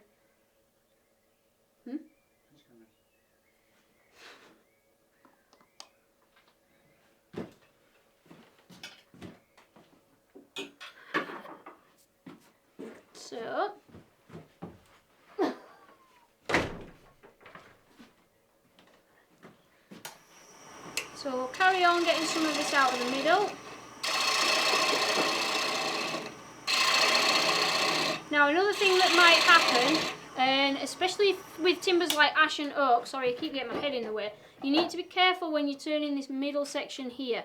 As you are turning this smaller and smaller, what can happen is, because of your the orientation of the grain, and because when you are turning straight along the bottom, you are basically cutting right into full on into the end of the end of the grain. What can happen is these little sections can actually rip off, the delaminate, because you've got just layer upon layer of straws, so it can just pull it straight off. So bear that in mind, because especially near the centre of it, if you haven't got a lot of room to go, you don't want it ripping out a big chunk that you've then got to make more cuts to blend it in, because we've turned all this out here, so we can't really turn this a lot thinner. So just be careful. You might see it happening a couple of times. You might see it with this beech as I'm turning. In fact, I'll try and get it to do it, and then you know what I'm talking about. So if you're taking a very heavy cut towards the centre, no, it's not going to do it now. There, it'll just pop out. And what happens when it pops out is you get this tear out. So we want to avoid that. So ideally, when you're getting towards this section, the level that you want it to be at, you want to be coming from the inside especially. This is still waste, so it doesn't really matter which way you're turning that. Although try and avoid causing yourself lots of tear out to deal with.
And then you want to give it a check and make sure that you're happy with that curve. So I'm looking for a very, very gentle curve.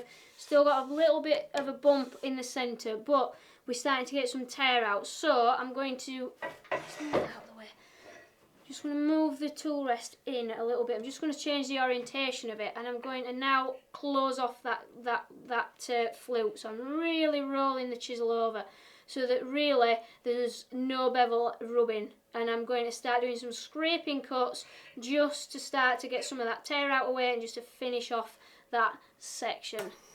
It's a beautiful piece of wood is this.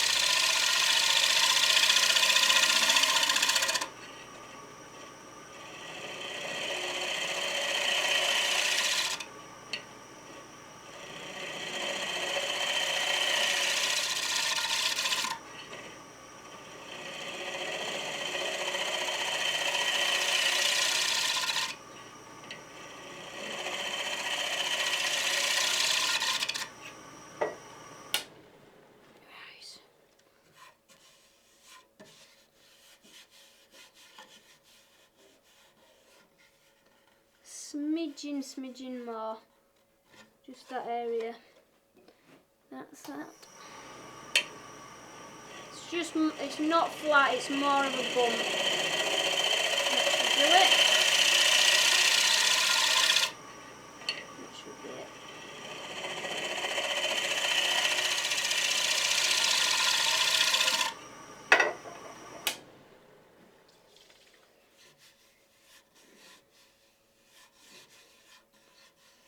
There we go. So, my little method that I was speaking about earlier, I've got a bump there, that's the high spot, and I've got a bump there.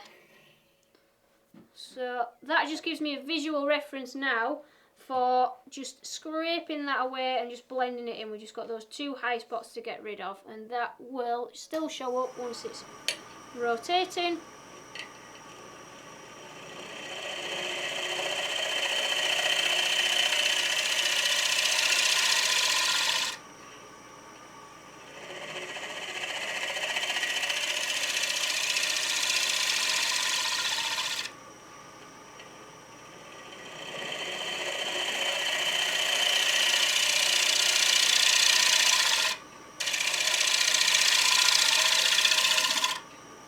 Feather that cut out, and that should, there we go, so that's got rid of it, brilliant. Right, so has anybody at this stage got any questions? I will just take a brief pause, and whilst you're doing that, I'm going to have to show you this full-on disaster. What have you done? Oh. Right guys, so rule 101 of cake baking. So not only are you learning how to turn a square platter, but I'm also giving you some baking tips as well. So it was my own fault. I did not fully direct the poltergeist to not turn out the cake straight away. Never ever ever turn a cake out of the tin whilst it is hot. So that's all you've done wrong. It sticks, don't worry about it. Well, it is non-stick, but the cake is a bit sticky. So, yeah, it's not that bad. It's not the end of the day. But there you go.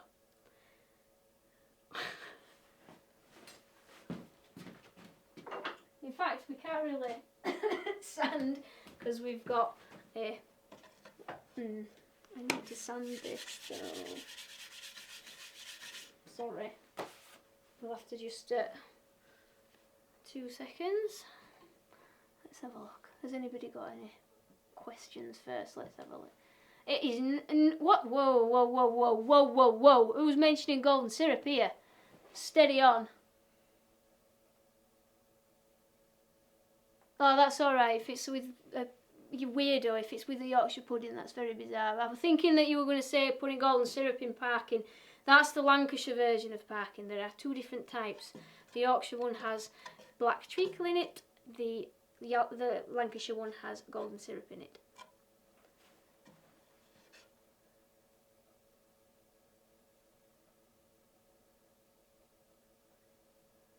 Could you sand the corner off? Yeah, you could definitely sand the corners off. But we're aiming for... Oh, the corner off there. Maybe not. No, I have other plans.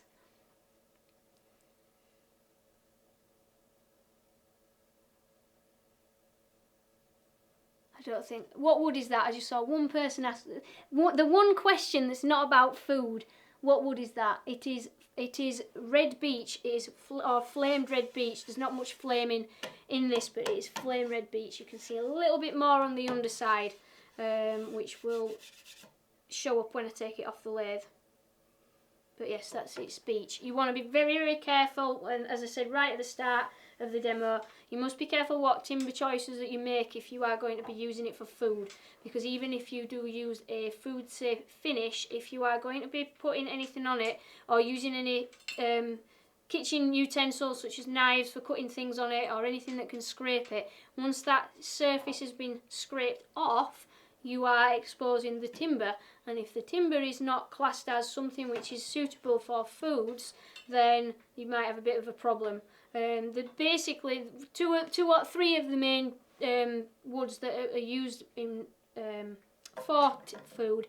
You've got your beech, your sycamore, and maple's used a lot as well. Oak is used, but you've got to be careful with oak because it's quite open grained, and for example, it's never used for butcher's block. They never use oak for butcher's blocks, not anymore anyway, because it's just too open grained, and I don't know if you can have a problem with the tannins in oak as well.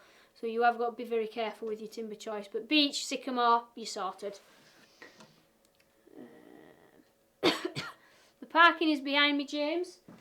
It's on the table there. Just finishing cooling. We've only just brought it in, so please don't worry. It's not been sat there while I've been turning. You guys are eating it anyway, so... So I am going to... We'll just remove that because I would like to just do a bit of sanding on here very quickly, because I can't sand the rest of this up. So I will shift that out of the way and we'll change cameras while I grab my drill.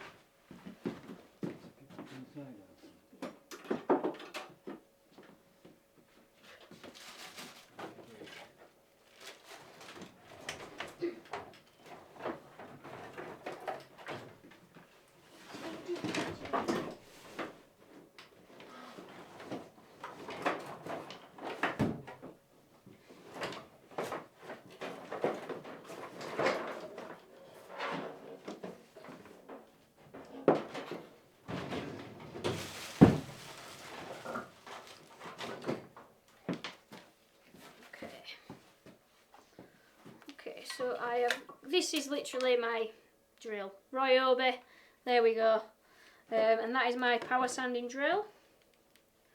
Just going to grab my extension lead.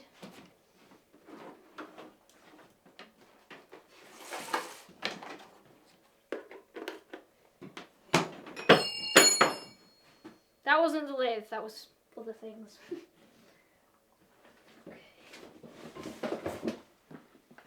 Now the sanding arbor that I've got in there is a Simon Hope sanding arbor, and I have all my sanding discs in one of the kits that he sells, so we'll just grab 2 or 3 of those. And remember, there's got to take care of this end with dust. So stick the dust mask on. If you want to go out for this, it's fine.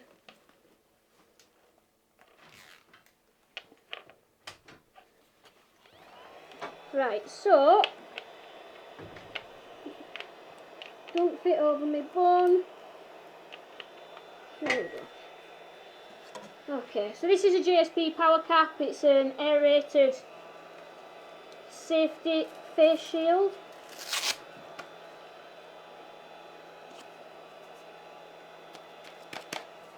I'm going to start with 180 grit because we've got a pretty good, I hope you can hear me, we've got a pretty good finish on there anyway at the moment, so I'll just shift that so it doesn't get totally ruined. Turn the speed down.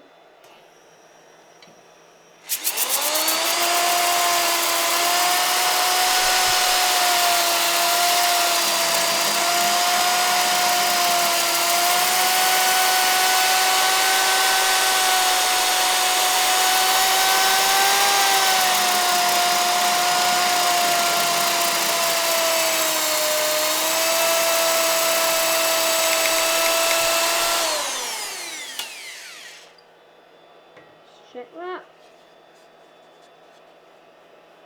Not bad, not bad. I will quickly do the edges as well, seeing as we are here. So I'm going to put the spindle lock on.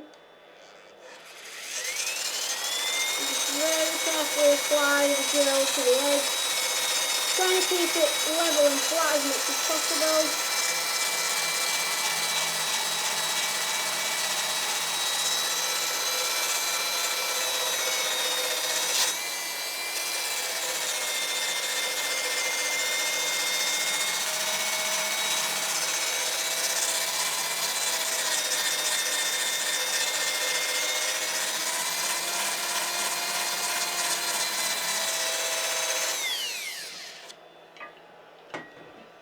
Give it another spin.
That one's done, that one's done, that one.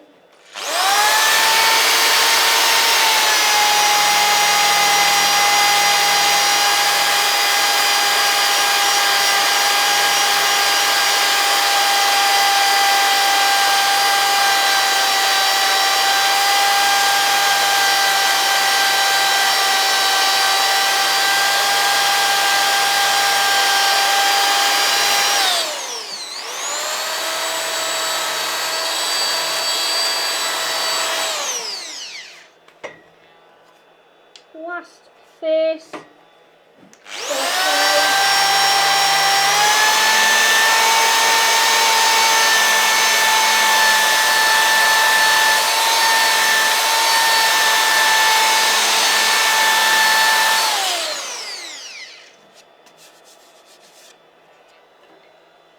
There we are.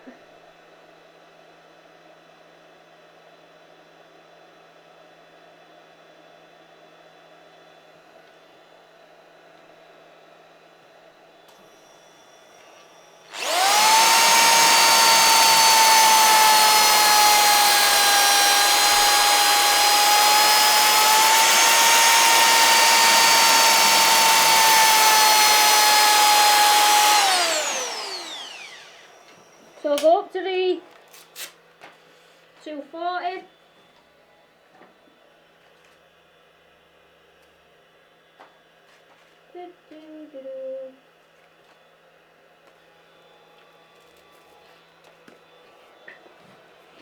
It's not 240.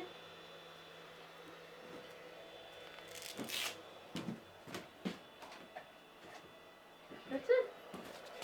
That's 240.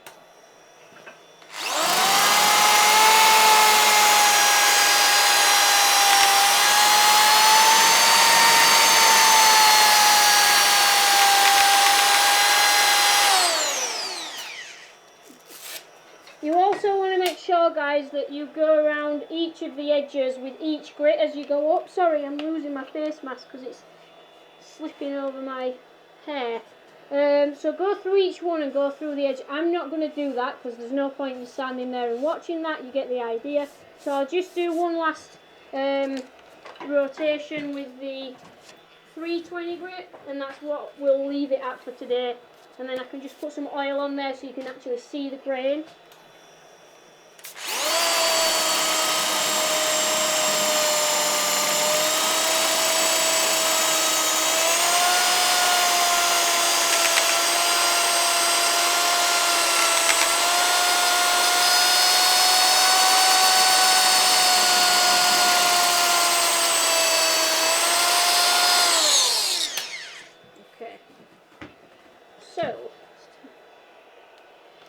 Right, I'll just take this off so you can hear me again. Ow, ow, ow, ow.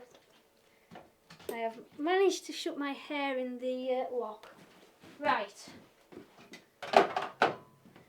It is very, very, very important, guys, if you are power sanding, especially if you're power sanding, that when you have finished sanding, you keep your dust mask on, because right now there is still loads of dust in the atmosphere in here.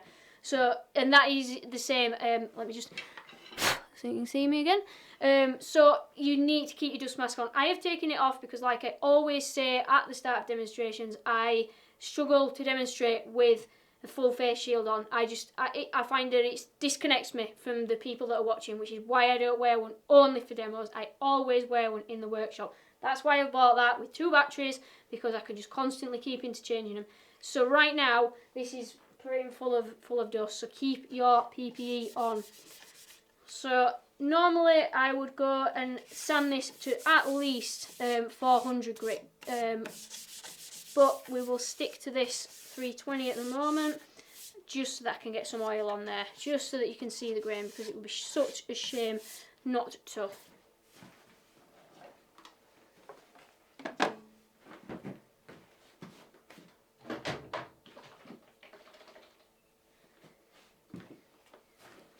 So I've got some food safe oil that I am going to put on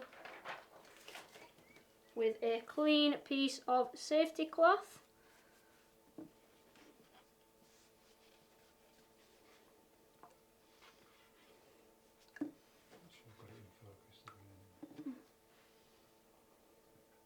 Yeah.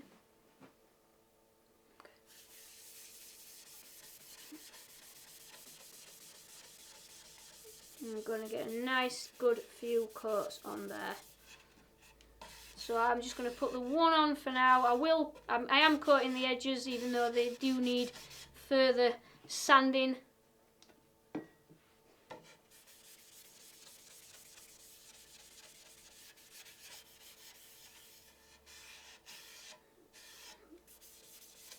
But that is just so we can see that we're getting somewhere with it. So food safe finish has to be used on the surface that's in contact with the wood. However, on the side that isn't in contact with the wood, then you are free to do whatever you want. So if you're into your colouring, you can always colour it. If you want to wax the bottom side of it, then you can wax it, and it doesn't have to be a food safe finish at all. However, you do want to think about what it is going to be used and what's going to be on it. This is a cake stand, so really it's only ever going to be wiped clean. It's not going to be washed. So it'd be wiped clean, and then you could just put more oil on should you wish to do that. But if it's something that is going to need a little bit more thorough cleaning, then you need to make sure that you're using a finish that's more suitable. So that so far is our platter. How are we for time? We're okay. It just allows me now to turn this round, and I will remount that now on my chuck that I got out. Where have I put it? It's got buried somewhere. 2 seconds.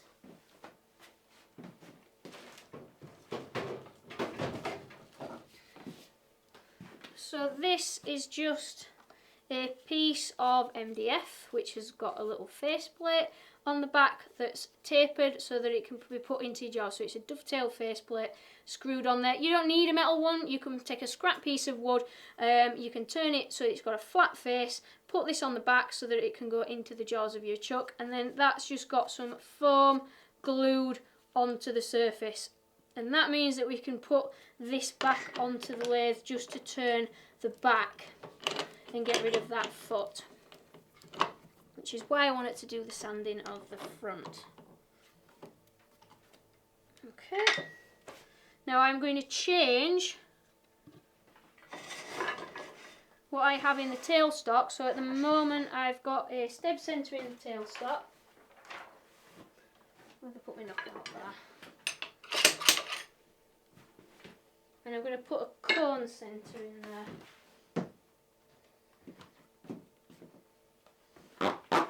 Or a ring centre, whichever way you want to call it. The reason that I'm going to use this instead of this is because this is very wide in diameter, so it limits how close I can get to the centre with the tool. This ring revolving centre is a lot narrower, so I can get right in there with the chisel, and it just means less clearing up with like a carving chisel right at the end. So we'll pop that in, and we will use that to remount with.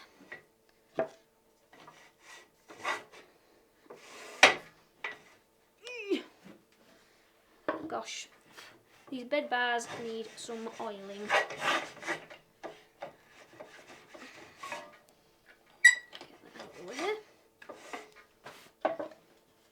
So because this is nice and squishy, we get the centre in there. This is nice and squishy form, so as you are pushing the centre up, it'll start to depress and compress the foam.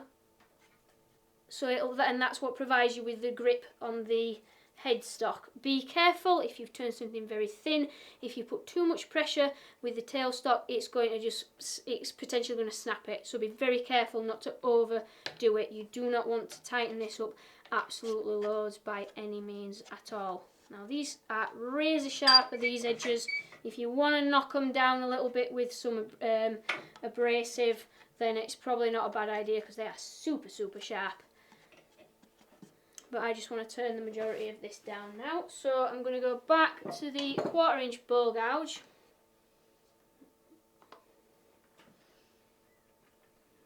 Give it a dry run, nice and slow.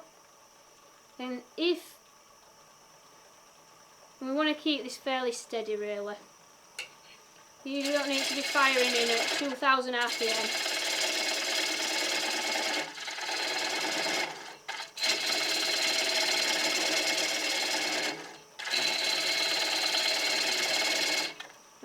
We're just undercutting this slightly to make sure that it'll sit on that ring or that little bead that we've cut.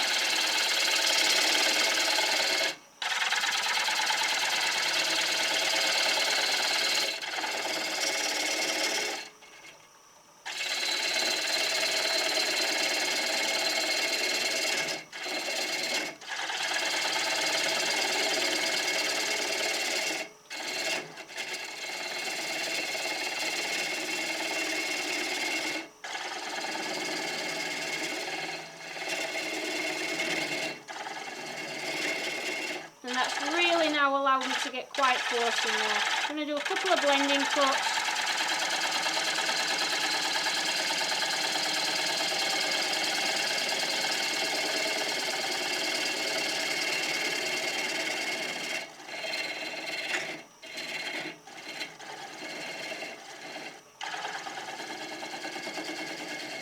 And that is about as far as we can go now with that chisel. So basically I am just going to, what I would do now is power sand all this area and power sand the back so that that's all finished, and then take it off the lathe and pop that off with a carving chisel and just blend it in by hand. I won't do the whole sanding thing, you've seen enough sanding tonight, so we will take this off the lathe.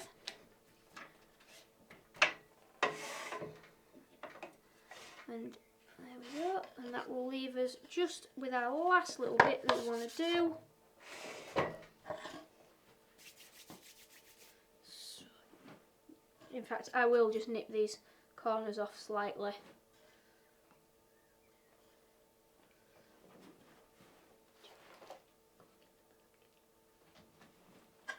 So I've just got some 400 grit here. I'm just, where shall I hold this best? I'm just going to take the very, very, very tips off. And I mean just the tips off, just a tiny little bit by hand because they are so, so sharp.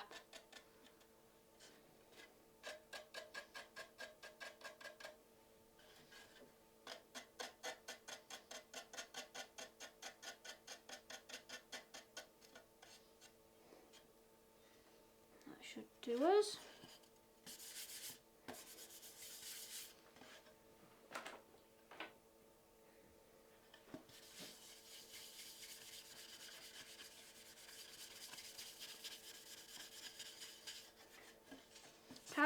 It's years and years since I turned anything like this.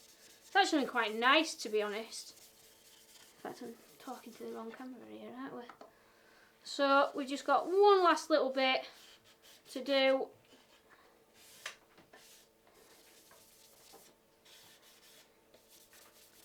There we go. So I'll just pop that there.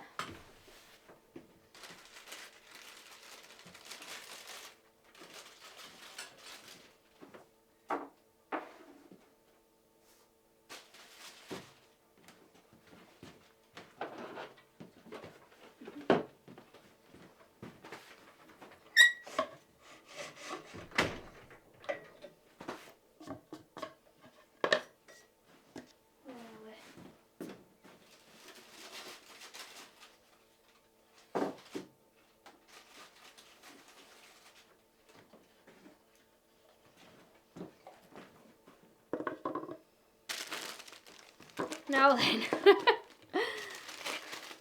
Hi Martin, you're right. So fortunately, I have got a little bit of a Blue Peter moment because I did pre-make one just in case things didn't go right tonight. I'm convinced that he did it because he wants to eat it all himself.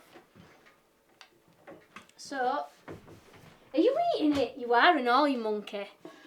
And that's another thing actually, parking's always better the day after it's been made. So, we'll go onto the other camera. In fact, I might just leave it on that paper so it's, there we go.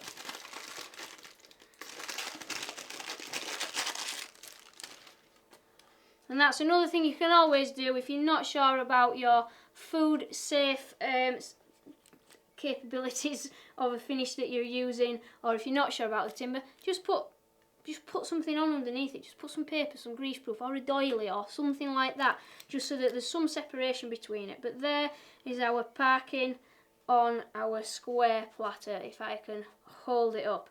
But before we go anywhere, we've got to do one very, very last thing. So, now parking, where are we? Are we working? Is it working? Yeah, we are working. So, now parking's baked and it's had time to cool, there needs so much sharp to cut it with. So, hang on.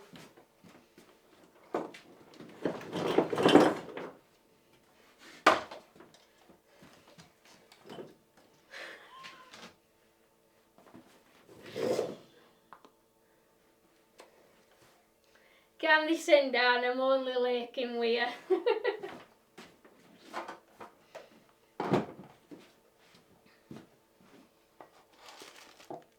But we will go over here. There we go.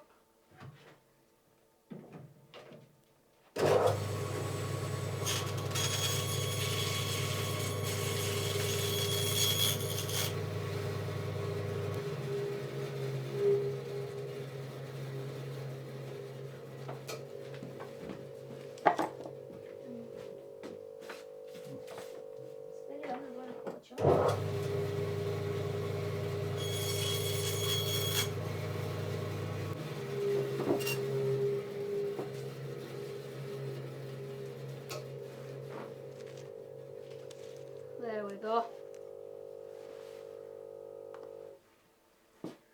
And now this cut this in a decent wedge. Mash this in a pot of tea to wash it down with. And I'm telling you, they'll never have tasted out better. Champion. So there you go guys. One baking and turning demonstration. Parking on a square serving platter. So I will put this down. I will make sure that see if there's any other people that have got any genuine questions, and then we will wrap it up for the evening. So I'll bob that over here. Stick it on front camera. So there you go. Thank you for putting up with that this evening. I have to say, when it was suggested, I thought, you know what? I know there's been so many amazing turning demonstrations that have been done, but like, we just wanted a bit of fun. And I just thought, yeah, let's just have a bit of a laugh. So I really hope you've enjoyed it. It's been a lot of fun for me. I was most stressed about the baking side of things in comparison to anything else. That was the one thing that I have been spending days getting stressed over, thinking, how are we going to do this? So thank you very much for putting up with that. It was just a little bit of fun, and I hope that it's amused you somewhat. No, Jennifer, it's not that hard. Although that piece is a little bit overbaked, actually. I was doing it yesterday in a rush before I went to work, and it didn't quite work out, but there you go. The better one's the one that Roy dropped purposefully. Purposefully. I guarantee it. Thank you, guys. Thank you very much. By the way, everybody who has super chatted me, next week we have got a little bit of something to give back to you, because I massively appreciate the super chats. It's not something that I ever expected, so I am pretty blown away by how generous people have been. So, you know, thank you very much, and I want to give something back, so make sure that you tune in next week. Next Saturday, I'm afraid there's no baking. I'm sorry about that, guys, but if anybody else wants to take up that handle and do some, please feel free. I will try my best to watch. But next Saturday, we are going to be doing well, are we doing a resin? Shall we do the resin one? We're going to do a resin flower next week. So that is what we are aiming to do, start to finish, because I am taking a little bit of time off driving next week, which is going to allow me a little bit more time in here. So I will have that prepared for next week. The week after that, and I may as well on the Sunday. It depends how things are with Polly. We had planned that on Saturday night we were going to do a flower demonstration, and on the Sunday, providing there's nobody else that's taken the slot, because I know Sundays are fairly quiet at the moment, apart from Chris is doing his demonstration on a Sunday night. I was hoping to do more of a longer demo during the day, which is going to be a turning and carving demonstration, and I was going to do a cupcake box. Now, it is potentially going to be a longer demonstration than normal, which is why I'm going to plan on doing it during the day. But just watch out, I will post it on Facebook. Details for Facebook are in the description box, so please follow me on the Facebook page for updates. And yeah, we will see where that goes. But that's what's planned for the Sunday, and it will look at carving chisels. I might try and get some sharpening in there, depending who's watching and if that's something you want to do. It will go through the turning side of things, and then it will go through the carving side of things. I want to thank people as well who have posted in the poll that I put in my Facebook group, because that was really helpful to see what you guys actually want.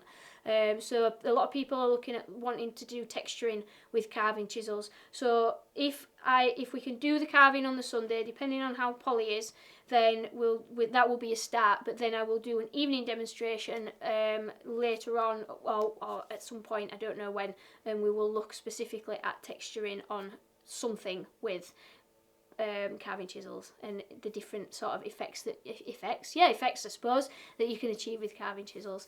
That super chat is lighting up. Like, thank you very much, guys. It's like wow. I'm not even going to read names out because I'm actually a little bit overwhelmed. So it's been a bit of an emotional day, so thank you very much. I'm not sure I can cope anymore. Oh look, and there we go, the poltergeist is in as well. Just to wave and say thank you. There we are. I'm surprised it hasn't got like a Parkin crumbs on it, that hand. Oh, he's have to eat it now. What do you know? So I am... yes, Wayne, we are doing a live, definitely. I basically wanting to do a couple of lives with other people. More information is to follow that. I've spoken to 2 people about it so far who are both up for doing it. The problem is me, because I'm driving so much. It's when I can fit in with them on their schedule and all the other demonstrations that are going on. So there are going to be some joint lives as well, so logistics need sorting out and things like that. But I'm hoping things are going to start calming down soon with the driving, so I will hopefully be on here a little bit more and we'll see what happens going forwards. I really don't like the colour of the webcam. It's really bleached out and horrible. I've literally only just looked at it.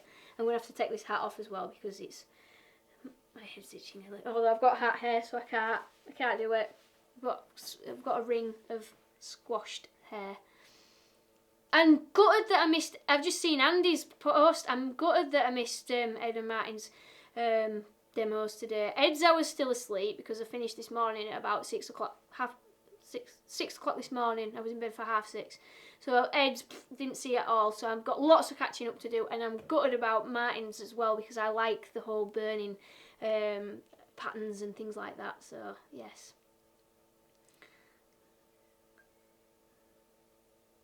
Oh, and if anybody wants a... basically, after I decided to do this demonstration, we were having a mess about and I said, right, do you know what, I want to make myself a mug so that I've got my Tiny Turner logo on and the parking recipe, because I collect stupid mugs, so and I have a lot of stupid mugs, so I was going to design one, but Roy says, well, why don't you put one on the website so if people want to commemorate this evening they can. So if you want to buy a Tiny Turner mug that has got the traditional parking recipe on there, then they are in the shop, and I will get them posted out to you very soon. Right. So yes, thank you for joining me tonight. It's been a lot of fun. But yeah, it's I've got to go in now and give my poorly little cat lots of cuddles because she's not very well at all. Yes, potentially some very bad news on that front. So this has cheered me up tons tonight. Thank you, everybody.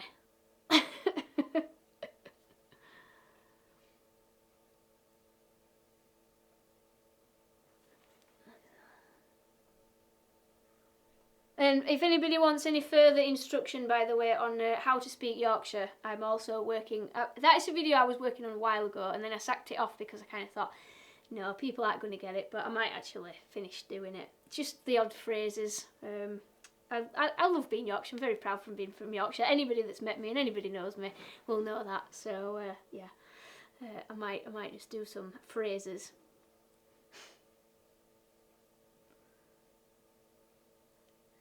Yes, John, I don't think, if you haven't had an email to say it's gone out, I have to admit, Thursday and Friday were a little bit fraught. I think I did a post run on Thursday. I have no idea what the days of the week are anymore.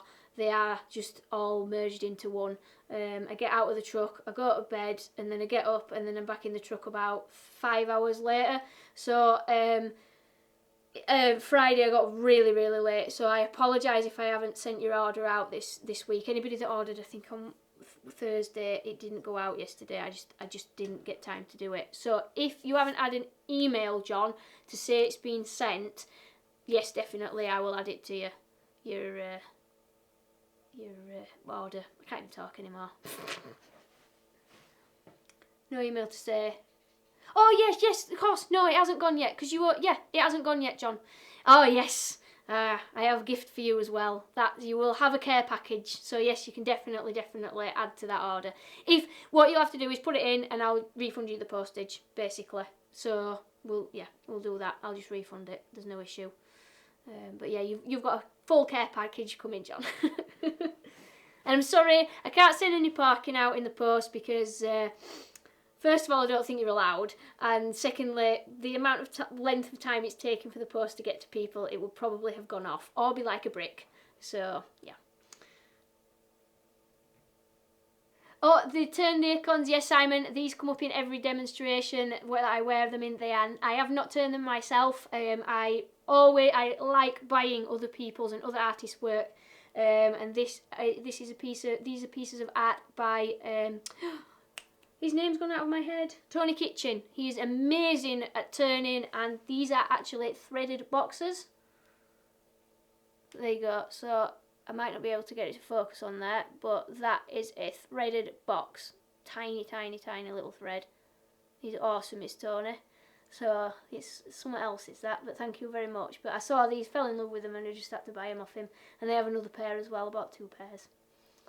So, yeah. thank you very much, everybody, for the well wishes for Polly. It's not nice, isn't all this? We love her so much. She's just a balmy, cranky old lady. She's 17 in a few months, so she's not a spring chicken by any means, but she does think that she's a kitten. She behaves like one, and the problem is that she hasn't been the last few days, so hence the emergency trip to the vets. So yeah.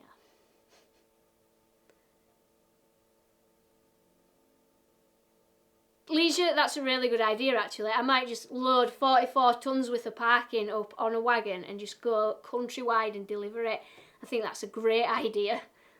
Thank you very much, Phil.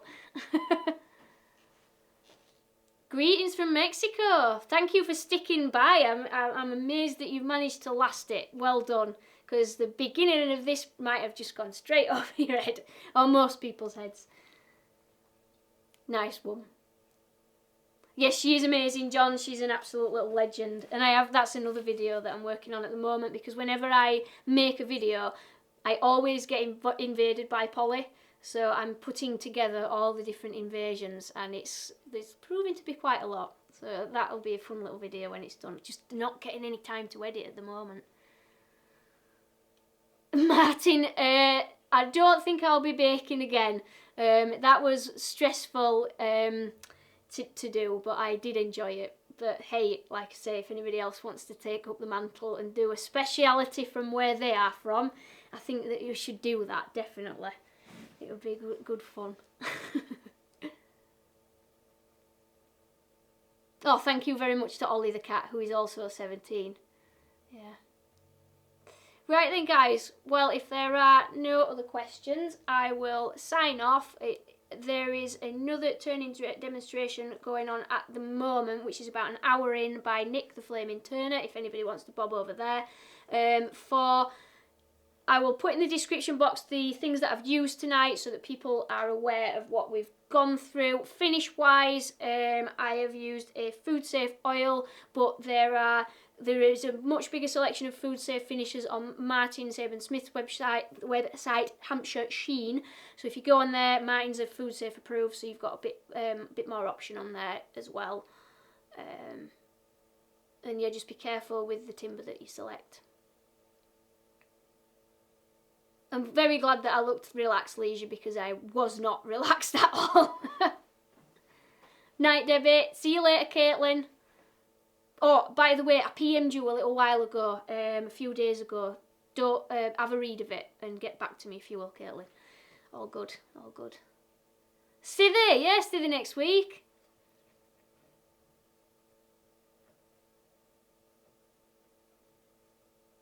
Yes, we do, Martin. In fact, that was what I wanted to ring you about the other week, and then you were busy and I was busy, and it just didn't happen. But yeah, that would be awesome, awesome, definitely. And it's I'm not plugging you. I don't plug. It's just genuine. You know, you've got a lot of finishes available for it.